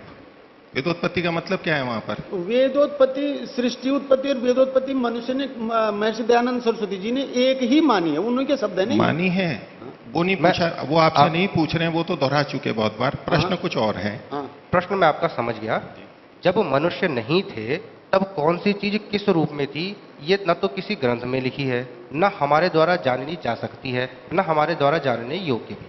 जब मनुष्य मात्र ही नहीं था तो जिस प्रकार से गणना बैक कैलकुलेशन से की गई है, ऐसा ना, ये बैक मनुष्य कैलकुलेशन सृष्टि के आरंभ में तो नहीं था, मनुष्य इतने वर्षों बाद आया। हमने गणना से निकाला कि सृष्टि उत्पत्ति तब हुई होगी, हमने उसको गणना में ढाला। ऋषि मुनियों ने अपनी दृष्टि में देखा, दिव्य दृष्टि से, गणित से, जैसे भी उन्होंने देखा उन्होंने निकाल करके ये हमें सिद्धांत दिया। ठीक इसी प्रकार आप तो सिर्फ इन वर्षों की बात कर रहे हैं। मैं ये कहूं, प्रलय के समय में वेद कहाँ रहते हैं? क्या प्रलय सचमुच में होती है? क्या प्रलय के समय में मनुष्य नहीं रहते? ये ऐसे प्रश्न है महानुभाव कि ऐसे प्रश्नों के जवाब दिए जा सकने निश्चित रूप से बहुत मुश्किल है, क्योंकि हम उस समय में नहीं थे। देखिए, ऋषियों ने हमें इस संदर्भ में जो कुछ कहा है वो हमें स्वीकार्य है। तो ऋषियों की बातों को ही लेते हैं। जो आप प्रश्न कह रहे हैं ना कि इसका कुछ पता नहीं है, तो वो तो महर्षि ने भी लिख रखा है। प्रलयावस्था में मनुष्यों में नहीं रहते वेद, वो ईश्वर के ज्ञान में रहते हैं। हाँ, ठीक है। बात है यहाँ की। हाँ। वेदोत्पत्ति कैसे होती है ये भी महर्षि ने ऋग्वेद आदि भाष्यों में लिखा है कि 4 ऋषियों के हृदयों में उन्होंने कठपुतलिवत दिया है। वही हमने पढ़ा। इसको वेदोत्पत्ति कहा है उन्होंने। इसी को तो महर्षि के वचन को जब हम वेदोत्पत्ति को देखेंगे तो उसको मनुष्य उत्पत्ति से पृथक नहीं कर सकते हैं। तो वो 4 ऋषि जो मनुष्य थोड़ी थे, मनुष्य थे। वो जो ये काल दिया है ना, इसमें साफ साफ लिखा है देव दैत्य, और वो पूरा लिखा हुआ है उसमें। इसमें लिखा है ग्रहर्ष दैव दैत्यादि सृजतो अस्य चराचरम कृतादि वेदा दिव्यादा शतग्ना वेदसो गता। ग्रह नक्षत्र दैव दैत्य आदि चर अचर वृक्ष पर्वतादि की रचना करने में ब्रह्मा को कल्पारंभ से 7 × 474 दिव्य वर्ष लगे। 474 का हुआ 1,70,64,000 वर्ष लगे हैं। इसके अनंतर सृष्टि काल प्रारंभ हो। इसके अनंतर सृष्टि काल प्रारंभ हुआ, यानी इससे पहले के काल को सृष्टि काल नहीं मान रहे हैं। ये सूर्य सिद्धांत का लिखा हुआ है। हाँ, तो महर्षि देखिए, जी ने ऐसा नहीं लिखा। सूर्य सिद्धांत का आपकी 2 बातें विरुद्ध आ रही हैं। हाँ। एक, आप सृष्टि का प्रारंभ इसके सहित मान रहे थे। कल्प आदि, तो कल्प का आदि और सृष्टि का आदि अलग एक अलग ही है। मान रहे हैं, कल्प आदि। नहीं, कल्प आदि और सृष्टि का आदि एक ही है ना। हाँ। तो पहले आपने ये बताया था कि इससे प्रारंभ हो रहा है कल्प और सृष्टि। मेरा प्रश्न पूरा हो जाए। देखिए, अभी आपने जो वाक्य बोला है कि इन सबके बनने के बाद में सृष्टि का प्रारंभ हुआ, ये परस्पर विरुद्ध बातें हैं। हमने वो ग्रंथ पढ़ा नहीं है, इसलिए आपकी बात पे विश्वास करके चल रहे हैं, लेकिन आपकी बातों में विरोध आ रहा है, इसलिए हमारे को यहाँ प्रश्न है। नहीं, ये सृष्टि जो है, ग्रह नक्षत्र दैव दैत्यादि चर अचर वृक्ष की रचना करने में ब्रह्मा को इतना कल्प लगा। अब सृष्टि का मतलब जो काल संचालन है, जब ग्रह नक्षत्रों संचालन में आए, इससे तात्पर्य है। जो सृष्टि है, सृष्टि तो एको हम ब्रह्मा बहुश्याम संकल्प जब उद्भूत हो गया तो वहीं से शुरुआत मानेंगे ना आप कल्प की। सृष्टि का जो अर्थ है ना, सृष्टि का आप अर्थ किस अर्थ में ले रहे हैं? क्योंकि हम मनुष्य हैं। अचर सृष्टि, ये तो सारी अलग है। जब इस श्लोक में सृष्टि की बात ये कही गई है कि सृष्टि उसके अनंतर हुई, तो उसमें उसका तात्पर्य जीव सृष्टि से है। सृष्टि जो हुई, सृष्टि मतलब इस ब्रह्मांड की रचना, ये जिस दिन हुई वो पहले ही दिन हुई, वो कल्पादि ही है। उसके बाद चीजें क्रमशः धीरे धीरे धीरे धीरे करके अलग अलग रूप में आती रहीं। तब उसके अनंतर की सृष्टि, ये मनुष्य की उत्पत्ति के ये जो देव गंधर्वादी बताए, ये भी नहीं, ये देव दैत्य ये जो लिखा है ये मनुष्यों के संदर्भ में नहीं है, ये उन देवताओं के संबंध में है जिनके संबंध में इस तरह से बातें कही जाती हैं। ग्रह नक्षत्र इत्यादि चर अजर। चलिए अभी सूर्य सिद्धांत को छोड़ते हैं। महर्षि दयानंद के वाक्यों को जो आप उद्धृत कर रहे थे कि सृष्टि की उत्पत्ति और वेद की उत्पत्ति को उन्होंने एक ही माना है, हाँ। और मनुष्य की उत्पत्ति को आप उससे अलग करके देख रहे हैं। मनुष्य बाद में पैदा हुआ, मनुष्य बाद में पैदा हुआ, कब हुआ होगा उसका हिसाब नहीं है। तो उसके लिए आप कह रहे हैं कि ऐसा हो सकता है, नहीं हो सकता है, हम कल्पना नहीं कर सकते। तो महर्षि ने जब स्पष्ट लिखा है कि वेदोत्पत्ति वही होती है जो ऋषियों के हृदय में ज्ञान दिया जाता है, और महर्षि के वचन को भी आपने एक बात उद्धृत की थी दर्शनी जी, कि मनुष्य की उत्पत्ति भी इसके साथ हुई, ये हमारे को नहीं पता। नहीं, मनुष्य की उत्पत्ति महर्षि ने कहीं लिखा है ऐसा नहीं। महर्षि ने केवल सृष्टि की उत्पत्ति और वेदोत्पत्ति का ही लिखा है, मनुष्य उत्पत्ति उसके साथ नहीं लिखी है। इसी में मुझे नहीं मिला, लिखा उन्होंने इसी प्रकरण में सबसे अंत में दूसरे प्रसंग में लिखा है कि 1000 चतुर्युगी पर्यंत, मैं वाक्य बोलता हूं, बिल्कुल अंत में है, क्योंकि जैसा प्रथम लिखाए हैं, जब पर्यंत 1000 चतुर्युगी व्यतीत न हो चुकेगी तब पर्यंत ईश्वरोक्त वेद का पुस्तक, यह जगत और हम सब मनुष्य लोग भी ईश्वर के अनुग्रह से सदा वर्तमान रहेंगे। यानी तीनों चीजों को महर्षि मानते हैं। शुरू में दो ही चीजें लिखी, सृष्टि, उत्पत्ति और वेद, लेकिन मनुष्य भी महर्षि तभी से मान रहे हैं। और जो संकल्प का पाठ महर्षि ने लिखा, और महर्षि का कहना है कि आर्य लोग लगातार गिनते आए हैं तभी ये गणना कर पा रहे, नहीं तो गणना नहीं कर सकते थे। तो 1 अरब 96 करोड़ गिनती की उन्होंने गणना दी कहां है? 1 अरब 96 करोड़ भुक्तकाल और संकल्प पाठ में उन्होंने यही लिख रखा है। आपके अनुसार संकल्प पाठ भिन्न बन रहा है, महर्षि के अनुसार संकल्प पाठ भिन्न बन रहा है। यदि उन्होंने संधिकाल माने होते, अच्छा, इनका भुक्तकाल और भोग्यकाल जोड़ मेरी बात पूरी हो जाए पहले। मेरा प्रश्न ये है, और हम बहुतों का यही प्रश्न है, कि आपने संकल्प पाठ 1 अरब 97 करोड़ कर दिया। महर्षि क्या अगर संधिकाल जानते थे, आपके अनुसार महर्षि संधिकाल जानते थे और उन्होंने त्रुटि नहीं की है? उन्होंने संधिकाल जानते हैं, वो जानते हैं, आपने यही कहा, तो उनका संकल्प पाठ भी 1 अरब 97 करोड़ आना चाहिए था, लेकिन 1 अरब 96 करोड़ स्पष्ट रूप से लिखा हुआ है। इसका समाधान हमारे को नहीं हो पाया है आपके कथनों से। इसका समाधान नहीं, आप जो पढ़ के सुना चाह रहे थे महर्षि जी का, वो सुना दीजिए। महर्षि का जो संकल्प है वो तो 1 अरब 96 करोड़ वाला है। तो मैं वही तो कह रहा हूं, 1 अरब 96 करोड़ की गिनती को पूरा कर दीजिए ना। आप यूं कहिए, आपका मतलब ये है, आप एक तरफ महर्षि दयानंद को ठीक भी बोल रहे हैं, कि वो सब जानते थे, लेकिन हमारी दुविधा यह है कि यदि वो ठीक जानते थे, तो उनका संकल्प पाठ भी वही आना चाहिए था जो आपका है। 1 मिनट, अब इसमें मैं थोड़ा सा एक बात आप देख लीजिए, जहां पर उन्होंने ये लिखा है कि 1 चतुर्युगी 1000 चतुर्युगी इतने वर्ष की होती है, ठीक है, लिखा है, और वहां पर लिखा है कि भुक्त वर्ष इतने हो गए और भोग्य वर्ष ये हो गए।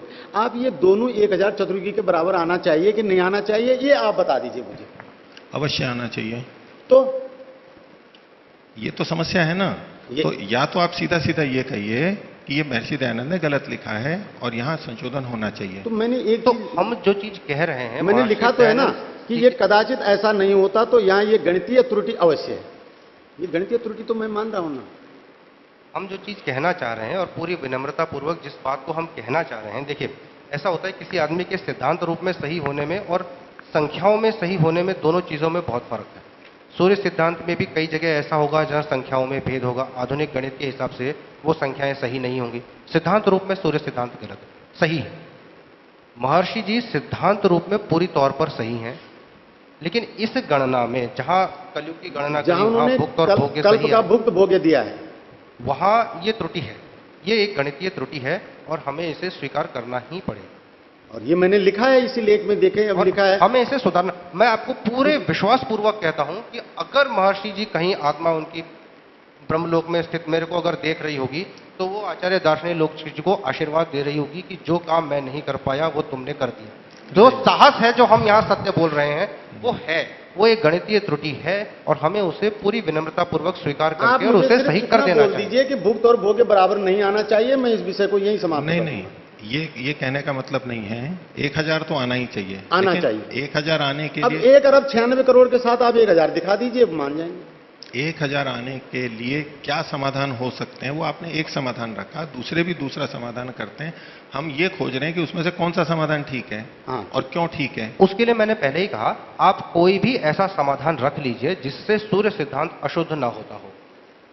देखिए, एक चीज को सही करने के लिए हम किसी दूसरी चीज को गलत कर दें, ये तो समझदारी नहीं है। ऐसा नहीं कर रहे। तो सूर्य सिद्धांत अशुद्ध ना होता हो, ऐसा कोई उपाय बता दीजिए जिससे ये। आपकी बात मानते हुए, क्योंकि हमने पढ़ा नहीं है सूर्य सिद्धांत, वो पढ़ेंगे तब कुछ उस ढंग से बात करेंगे, लेकिन आपकी बात मान के चल रहा हूं कि वो गलत सिद्ध हो रहा है और हमें गलत सिद्ध नहीं करना है ना। तो उस दृष्टि से यहां जो लिखा हुआ है, ये इसमें बहुत सारी बातें गलत हैं। ऋग्वेदादि भाष्य भूमिका में बहुत सारी बातें नहीं, सिर्फ 1 अरब 1 अरब नहीं, उसके साथ में जो लिखा है कि वेदोत्पत्ति का काल, मनुष्य का काल, ये सब भी गलत ही सिद्ध होगा, क्योंकि वेदोत्पत्ति का काल आपने अभी तक कोई मनुष्य के अतिरिक्त वेदोत्पत्ति काल की स्थिति नहीं बन सकती। अगर मनुष्य तो है नहीं एक तरफ आपकी मान्यता के अनुसार, और आप उसी काल को वेदोत्पत्ति शुरू से मान रहे हैं, वो उसका कोई समाधान है नहीं। अगर महर्षि जी का कहीं भी मुझे ऐसा लिखा मिलता है, उसी क्षण से मैं वो मानना शुरू कर दूंगा कि मनुष्य वेदोत्पत्ति और मनुष्य उत्पत्ति और ये एक ही, क्योंकि मैं महर्षि की बात में अटूट श्रद्धा है मेरी। अगर मुझे ऐसा लिखा मिल जाएगा, मैं तत्काल से ये मानने लग जाऊंगा। लेकिन सृष्टि आदि गणना 1 अरब 97 करोड़ ही सही है।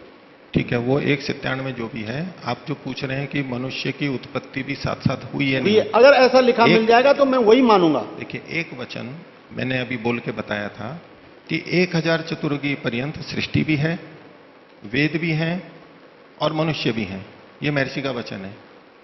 तो मनुष्य को 1000 चतुर्युगी हम तभी मान सकते हैं जब सृष्टि के प्रारंभ से हो, और सृष्टि का प्रारंभ मनुष्य के आने से ही माना जाएगा। उससे पहले का तो निर्माण कार्य में पीछे चला जाएगा, जो प्रलय वाला काल। मैं आपसे ये बिल्कुल ये ग्रामेटिक बात है। 1000 पर्यंत मतलब 1000 पूरे होने तक, 1000 चतुर्युगी पूरे होने तक मनुष्य तो रहेगा ही। जब मनुष्य का सृजन हो गया, अब 1000 चतुर्युगी जब पूर्ण होगी, तब जो कल्प बने, जब रात्रि आएगी तो रात्रि में फिर सब लय हो जाएगा। 1000 चतुर्युगी पर्यंत मनुष्य भी रहेगा, वेद भी रहेंगे, सब कुछ रहेगा। प्रारंभ से ही मनुष्य भी मानना पड़ेगा ना आपको। 1000 चतुर्युगी पर्यंत यदि है, तो आप इतने काल बाद में मनुष्य को नहीं मान सकते हैं। अब शुरुआत से तो नहीं, शुरुआत से मानना पड़ेगा, तभी 1000 चतुर्युगी बनेगी। शुरुआत में लेकिन आप जो सामंजस्य ढूंढ रहे हैं, उस सामंजस्य का सबसे बेहतर जवाब ही यही है कि सूर्य सिद्धांत के श्लोक में जो ये जड़ चेतन जगत की सृष्टि को बनाने में जो लिखा हुआ समय लिखा है, इसी को न माना जाए। सृष्टि उत्पत्ति, वेदोत्पत्ति, मानवोत्पत्ति आप सब एक साथ ही मान लीजिए, लेकिन गणना कल्प आदि से ही हो। ये सब कल्प के प्रारंभ में एक साथ पैदा हुए, और ये जो सृष्टि को बनने में लगा हुआ समय जो सूर्य सिद्धांत में बताया गया है, इसको चाहे तो नकारा जा सकता है। इसको नकारने के पीछे हम एक तर्क भी दे सकते हैं। सूर्य सिद्धांत में जो दिया हुआ है वो गणित के आधार पर दिया हुआ है। ये जो काल दिया हुआ है, ये ऐसे ही नहीं निकाल रखा है कि इतने समय लगते हैं, ये गणित के आधार पर निकला हुआ है। लेकिन ईश्वर सर्वशक्तिमान है, उसे बनाने में समय लगा, यही बात ही अपने आप में एक ऐसी बात है जिसको अगर चाहें तो नहीं मान करके इस समय को नकार सकते हैं। लेकिन संकल्प में 197 सृष्टि आदि, कल्प आदि और वेदोत्पत्ति और मनुष्योत्पत्ति तीनों एक साथ ही रहेंगे। हाँ जी, जरूर बोलिए। आप दोनों को तो बहुत पूरा मौका है, क्योंकि आप दोनों पर निर्णय है और आप दोनों को इसका संज्ञान। जो गणित की बात है उसमें तो आप कभी भी विचार करो, क्योंकि गणित जो तथ्यों पर आधारित है, मेरे आपके इनके किसी के कहने से बिल्कुल सही बात है। वो तो हम सब कुछ भी कर लें, गणित तो गणित रहेगा। गणित तो गणित है। मैं आपकी एक बात पर कह रहा हूं कि जो ये मानना है कि मनुष्य के बिना वेद बना, ऐसा है नहीं। क्योंकि जो बात ऋषि कहते हैं वो शास्त्र की कहते हैं, चाहे आप मनु में उठा लेना वो बात।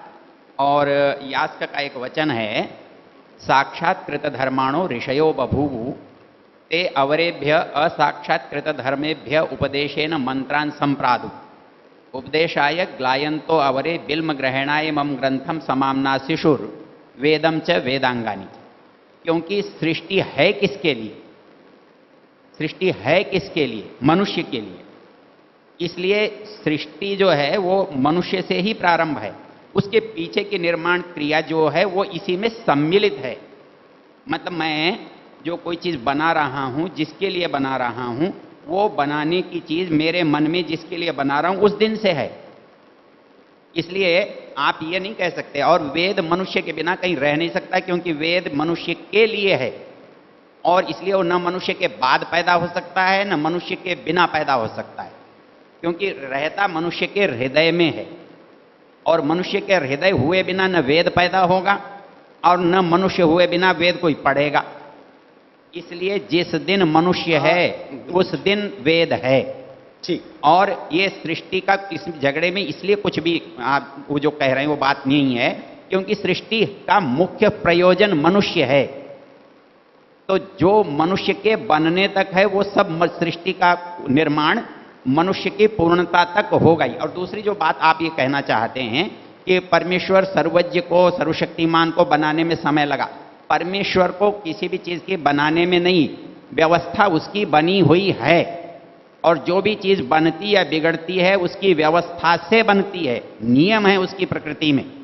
तो वैसे ही प्रकृति की रचना जिस दिन सत्व रजस तम की साम्य अवस्था थी और उसके मन में सो अकामयत बहुश्याम जो आप कह रहे हो, उस दिन जो परिवर्तन होगा और वो परिवर्तन होने से लेकर मनुष्य के योग्य बनने तक जो बना है वो संसार के बनने की व्यवस्था और नियम के कारण बना है।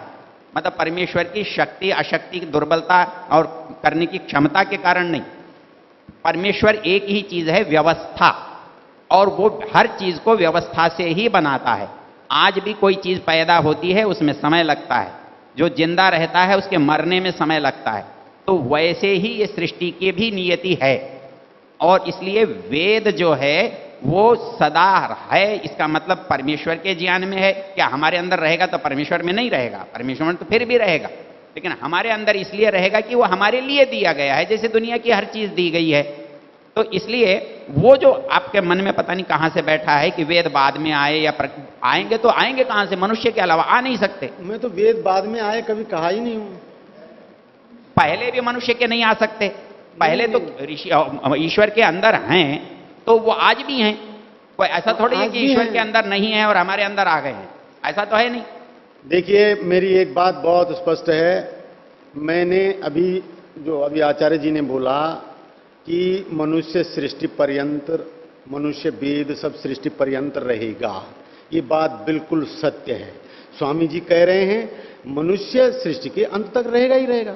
1000 चतुर्युगी की सृष्टि के आदि में मनुष्य वेद और सृष्टि रचना शुरू हुई है। ऐसा अगर कहीं महर्षि का उल्लेख मिलेगा या आप 4 ऋषियों को मनुष्यों में गिनते हैं, तो मैं भी मानता हूं कि सृष्टि के आदि में मनुष्य था। कोई बात नहीं, कोई फर्क नहीं। मैं सूर्य सिद्धांत के इस श्लोक को भी नहीं मानता कि जड़ जगत में इतना टाइम लगा, ठीक है, ये भी नहीं मानता। लेकिन उस कल्पादि बिंदु से गणित करके जो गणना समय आ रहा है वो 1,97 करोड़ वाला आ रहा है, ये मेरा कहना है। ऐसा है कि जो बात आप कह रहे हो उसके लिए पंक्ति मैंने पढ़ी है, साक्षात्कृत धर्माणो ऋषयो बभूवु।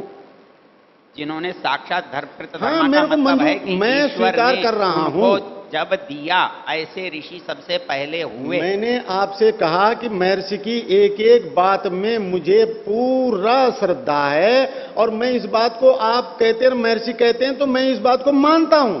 लेकिन काल गणना का विषय जो है वो मैंने गणित से दिया हुआ है, वो 1,97 करोड़ से कम एक भी नहीं आ सकता, ये मैं आपको कह रहा हूं। मनुष्य पहले हुआ, मैं मानता हूं। गणित का विरोध मैं कर रहा हूं क्योंकि वो मेरा विषय नहीं है, उस पर मैं तो मैं भी आपसे जो बात शास्त्रीय तौर पर आप लोग कह रहे हैं, अगर वो महर्षि दयानंद सरस्वती जी के द्वारा कथित हैं तो मेरी उनमें कतई कोई टिप्पणी नहीं है। इसमें अगर नहीं है, आपकी ऋग्वेदादि भाष्य भूमिका पढ़िए, अभी पर्यंत की बात कही है ना, अभी आदि की बात आपने कह ली। वेद और सृष्टि दोनों को साथ साथ मानते हैं। हाँ, मैं मानता हूं कि मनुष्य भी, मैंने इसी समय से ये मानना शुरू कर लिया कि मनुष्य भी साथ ही पैदा हुआ है। इसको मान लीजिए, इसको मानने में कोई वो नहीं है, लेकिन गणितीय त्रुटि तो हमें ध्यान में रखनी ही पड़ेगी। वो वैसे ही रहेगा, मानवोत्पत्ति, वेदोत्पत्ति, सृष्टि उत्पत्ति सब एक साथ हुए हैं, मान लीजिए। अच्छा, मुझे ये मानने में कतई असुविधा नहीं है। और पूछना था। हाँ, साफ है, बिल्कुल साफ है, साफ है। मनुष्य भी पैदा तभी हुआ। पिछली बार भी ज्योतिष का जो रोजड़ में सम्मेलन हुआ था, उसमें भी आचार्य रविंद्र जी के कथन के अनुसार मैं बोल रहा हूं और आपकी पुष्टि चाहता हूं। एक तो उन्होंने कहा कि सब सूर्य सिद्धांत प्रमाणिक नहीं है और उनमें भी परस्पर विरुद्ध बातें हैं। इसलिए अगर इस रूप में प्रस्तुत किया जा रहा हो कि सूर्य सिद्धांत में है तो बस वास्तव में ऐसा है, उसमें कोई भी गलत बात नहीं है, आपका क्या मानना है? बिल्कुल हमारा और मंतव्य आपको यही एक है। सेकंड विभू, जरा इस बात पर एक बात मैं कह दूं, फिर आप अपनी बात कह दीजिएगा। आपको ये भी याद होगा कि मैंने उसी बात का वहां पर क्या जवाब दिया था। मैंने कहा था कि देखिए, समस्या यही तो है कि मैं एक अकेला व्यक्ति हूं, सारे ग्रंथों की छानबीन नहीं कर सक रहा हूं। जब आर्य समाज में वेद ज्योतिष के विद्वान पैदा होंगे और सब बैठ के पढ़ेंगे, तब हम छान पाएंगे कि कौन सही है और कौन गलत है। सूर्य सिद्धांत में कई बात गलत हो सकती हैं, मैं इसको कतई इनकार नहीं कर रहा हूं, लेकिन उनको छांटोगे कैसे? सूर्य सिद्धांत में कुछ श्लोक हैं जो हमारी जानकारी में प्रक्षिप्त हैं। हमें खुद पता है इस बात। हमें पता है कि वो सूर्य सिद्धांत में अयन के दोलन दिखाया हुआ है, दोलन लिखा है कि ये इतने वर्षों में अयन जो है पूरब से पश्चिम को दोलन करता है। ये बात गलत है, प्रक्षिप्त है, बाद में डाली गई। तो हो सकता है सूर्य सिद्धांत में और कैसी चीजें कितनी तरह से आई हैं। दो श्लोक तो मुझे पता है सूर्य सिद्धांत में आए हुए हैं, लेकिन सवाल इसका है कि जब एक टीम बनेगी सब विद्वानों की और वो गणित से सक्षम होंगे, हम सब लोग सूर्य सिद्धांत को पढ़ेंगे, फिर हम अपना सूर्य सिद्धांत निकालेंगे, जो अलग है उसको हटा देंगे। लेकिन गणित का जो विषय है, मैं आपसे बार बार कह रहा हूं कि मनुष्य को और सृष्टि को एक साथ मानने में मुझे कतई आपत्ति नहीं है, बिल्कुल नहीं है। अच्छा, इसमें एक और कुछ चीजें जैसे हमने कहा कल्पित हैं, वार कल्पित हैं, तो जिस आधार पे आप कह रहे हैं ये मंदोच और शीघ्रोच, उसका नहीं, ये मेरा प्रश्न पूरा होगा। तो ये मंदोच और शीघ्रोच जो कथन आ रहे हैं, क्या ये वैदिक तरह से चलते आ रहे हैं या ये काल्पनिक है, वास्तविक है? ये काल्पनिक नहीं है, ये वास्तविक है। जिस प्रकार राहु और केतु होते हैं, ऐसे ही सभी ग्रहों के मंदोच और शीघ्रोच उनकी ग्रहीय कक्षाओं की विशिष्ट स्थितियां हैं, और ये वास्तविक हैं। गणित इनके बिना नहीं हो सकता। गणितीय हैं, लेकिन तो ये गणितीय बिंदु। तो आपका कहना है कि ये जो संधि काल है उसको करेक्शन, उसको ठीक करने के लिए जी, उसको समाहित, अगर हम शीघ्रोच नहीं निकालेंगे तो हम ग्रह स्पष्ट नहीं निकाल सकते सही सही। बहुत सारी गणितें गलत हो जाएंगी। अच्छा, आप ये मानते हैं कि संधि काल के समय में सृष्टि यथावत चल रही थी? सृष्टि भी थी? सृष्टि चलती रहेगी, चलती रही थी। अच्छा, कल्प से पहले सृष्टि का वो नहीं दिया है, महर्षि जी ने भी नहीं दिया है। कभी मौका लगेगा किसी शिविर के बाद, मैं शीघ्रोच, मंदोच और जो राहु केतु वगैरह हैं, इनके ज्योतिष में ये क्या चीजें हैं, ये ग्रही कक्षा चित्रों में बना करके मैं स्पष्ट कर सकता हूं। ये वास्तविक चीजें हैं, गणितीय बिंदु हैं, इनको नकारा नहीं जा सकता। ये काल्पनिक नहीं। राहु इस अर्थ में तो काल्पनिक है कि राहु के संबंध में जितनी कहानियां चलती हैं, लेकिन गणित में राहु काल्पनिक नहीं है, उसका एक गणितीय महत्व है। अगर आप उसकी गणित को नहीं चलेंगे तो आप ग्रहण नहीं गणित कर पाएंगे। आप कभी राहु केतु के बिना ग्रहण गणित नहीं कर पाएंगे, गणित कर ही नहीं सकते। उनके साथ जुड़ी कहानियां जो हैं वो काल्पनिक हो सकती हैं, लेकिन राहु और केतु वास्तविक बिंदु हैं, गणितीय बिंदु हैं, और उनकी गणना आवश्यक। बाहर हमने चंद्र ग्रहण, सूर्य ग्रहण का वो लगाया हुआ है, उसमें साफ दिया हुआ है कि ग्रहण के समय राहु की क्या स्थिति होती है, और इस स्थिति के बिना सूर्य ग्रहण नहीं होता है, जो बाहर लगाया है। और कोई प्रश्न हो किसी के तो अवश्य। हाँ जी, आप भी बोलिए, जरूर बोलिए। मैं तो बहुत वो करूंगा। आज का सारा सत्र सृष्टि संबत को रहा, लेकिन अगर हम इस निर्णय पर पहुंच गए, जैसे निर्णय पे पहुंचना है, जैसे मैं निर्णय पे पहुंच गया हूं, ठीक है, मुझे मानने में बिल्कुल मान लिया कि मनुष्य भी तभी पैदा हुआ है, कोई बात नहीं, लेकिन गणना जो है वो 1 अरब 97 करोड़ की है, गणितीय है, फैक्ट है, उसे दुर्कार नहीं किया जा सकता। आचार्य जी, एक बात यह आई कि सृष्टि को बनने में इतना समय लगा जो बताया गया है, जिसमें जो ग्रह आदि हैं, और मैंने एक बार ये सुना था स्वामी जी से कि सृष्टि को बनने में इतना समय लगता है मानो पलक झपकने में। तो मैं इसमें यहाँ हमारे जो आचार्यगण हैं उनसे भी चाहता हूँ, वह सृष्टि को बनने में हमारे वेद शास्त्र कितना समय बताते हैं। तो मैंने ये स्वामी विवेकानंद जी हैं रोजड़ वाले, तो उनकी शंका समाधानों में ये आया था इसका जवाब। जी मैंने एक, हाँ बोलिए। सृष्टि को बनने में लगा हुआ समय सिर्फ सूर्य सिद्धांत में दिया हुआ ही हमको ज्ञात है, अगर कहीं और दिया होगा तो हमारे संज्ञान में नहीं। जब महर्षि जी ने यह कह दिया तो महर्षि जी ही प्रमाण है फिर हमारे लिए भी। अगर सूर्य सृष्टि को बनने में पलक झपकने बराबर समय लगता है तो इतना ही सही। ये बात हम यहाँ पर स्वीकार कर चुके हैं, ये बात हमारी यहाँ पर हो चुकी है। सूर्य सिद्धांत के अतिरिक्त भी, हाँ ठीक है, ये बात यहाँ पर हो चुकी। ये बात सही है कि सूर्य सिद्धांत में कई श्लोक प्रक्षिप्त हैं, जिन कुछ श्लोकों की जानकारी हमें भी है।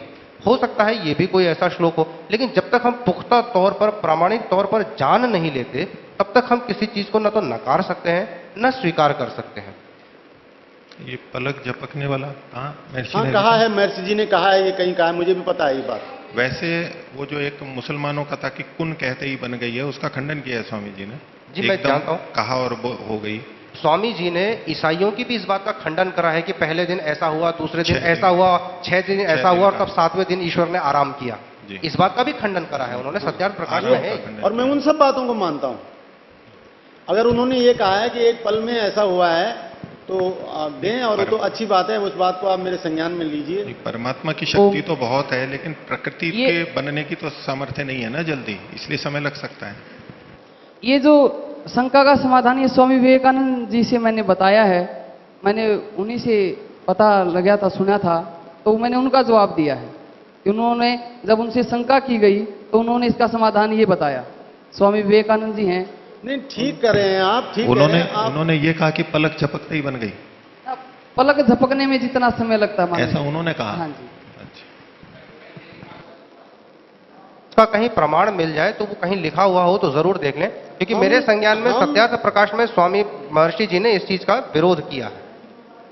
हम स्वामी जी की कोई भी बात आप प्रामाणिक तौर से हमारे सामने लाएंगे, हम बिल्कुल उसी को मान्यता देंगे, क्योंकि वो एक निर्लिप्त ऋषि थे और सत्य के प्रति जितना समर्थन उनका था इतना किसी मुनि का नहीं था वर्तमान के युग में। इसलिए और कोई प्रश्न हो तो अवश्य आगे आए, लेकिन इस विषय पर निराकरण हो, निर्णय हो, वो उचित है। हाँ, 1,97,49,49,118वां वर्ष है सृष्टि की गणना का। ये वर्तमान, ये बिल्कुल एक गणितीय तथ्य है, फैक्ट प्रूफ्ड है, इसमें कतई वो नहीं है। हाँ, बाकी बातें जितनी आपने जोड़ी हैं उनको मैं बिल्कुल आपके ही अनुसार स्वीकार करता हूं और मनुष्य को सिर्फ वेद सृष्टि उत्पत्ति के साथ ही मानता हूं, अभी से, इसी क्षण से। कोई और प्रश्न हो तो अन्यथा फिर हम इस सत्र को। अच्छा, सायंकाल का रखना है नहीं रखना है वो भी? नहीं, सायंकाल का नहीं, आप तो विश्राम कीजिएगा। अच्छा, धन्यवाद धन्यवाद। नहीं, सायंकाल में देखिए, जैसे कल भी हुआ था ऐसा सत्र, लेकिन उसमें ऐसे प्रश्न आए थे जो विषय अंतर थे।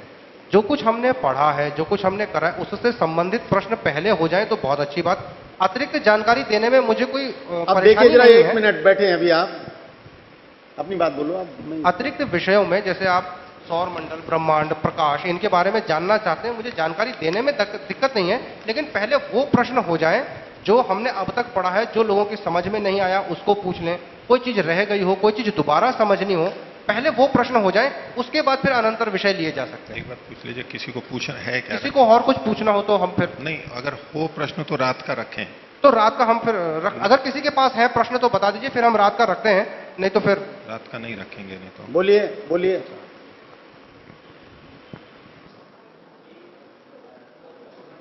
माइक लीजिए। तब तक मैं आपको कल की सूचना दे दूं।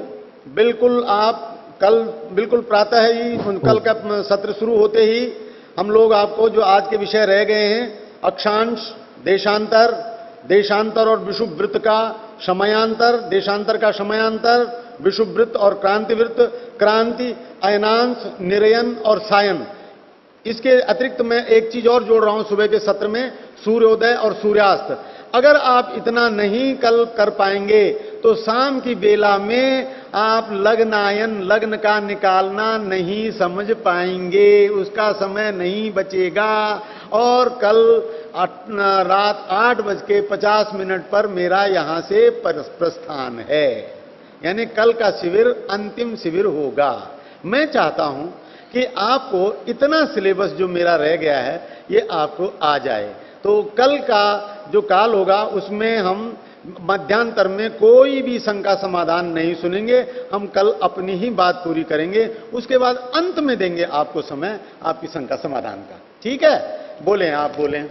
हाँ जी, ब्रह्म का जो दिन है 4 अरब 32 करोड़ वर्ष है, दिन और रात्रि 4 अरब 32 करोड़, यानी कुल मिलाकर के 8 अरब 64 करोड़ वर्ष का समय है।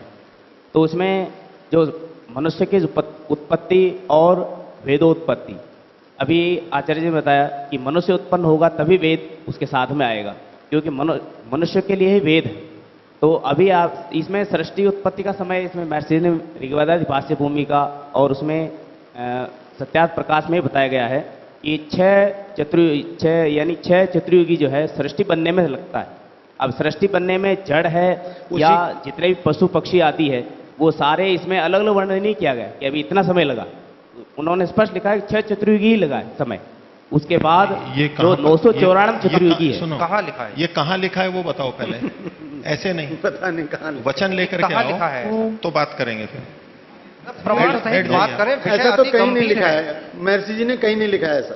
नहीं, कुल जो इसमें नहीं, आप मुझे 425 संदर्भ करोड़ दें में कहाँ लिखा है ऐसा। 1000 चतुर्युगी होती है, तो 6 चतुर्युगी का समय सृष्टि उत्पत्ति में लगता है। कहाँ लिखा कहाँ है लिखा ऐसा है? ना, वो आप मुझे बताइए ना। ये जो 6 चतुर्युगी का समय है, ये 71 मनवंतरों से 994 बनने के बाद 6 अवशेष बची हुई हैं, जिनको कुछ लोग इस तरह से अपनी कह तरफ रहे से हैं। जोड़ रहे हैं। महर्षि जी ने इस बारे में कतई कुछ नहीं महर्षि जी लिखा ने हुआ। इस बारे में कुछ नहीं कहा है। कहीं नहीं लिखा है। मैं अच्छी तरह से जानता हूँ ऋग्वेद आदि भाष्य भूमिका, सत्यार्थ प्रकाश मैंने पढ़े हैं। हाँ, कोई बात भूल से रह गई हो तो उसका मैं नहीं कह सकता। वरुण जी। बाकी ये कहीं नहीं मिला है मुझे। और आपको मैं इतना ही उत्तर देता हूं कि आप मुझे प्रमाण दे देंगे कि यहां लिखा है, तो आपकी बात को बिल्कुल नोट करके जाऊंगा मैं यहां से। इसके साथ ही आज का सत्र संपन्न हुआ, बहुत अच्छा लगा। दरअसल में अब मुझे महसूस हो रहा है कि काश मैं 4 दिन के बजाय 1 हफ्ते के लिए आया होता तो मेरा कितना फायदा होता। आपका तो हो न हो, लेकिन मेरा कितना फायदा होता। लेकिन हमारी स्थिति ऐसी है, हम अधिक समय नहीं हो पाया, और फिर ये भी हैं छुट्टी पर हैं, अधिक वो नहीं लिया जा सकता। फिर भी मेरे मन में अगर कल तक का सिलेबस पूरा नहीं होगा तो मेरे मन में एक बहुत बड़ी बात रह जाएगी। इसके साथ ही सत्र पूरा करते हैं और शांति पाठ करेंगे। ओम शांति शांति शांति।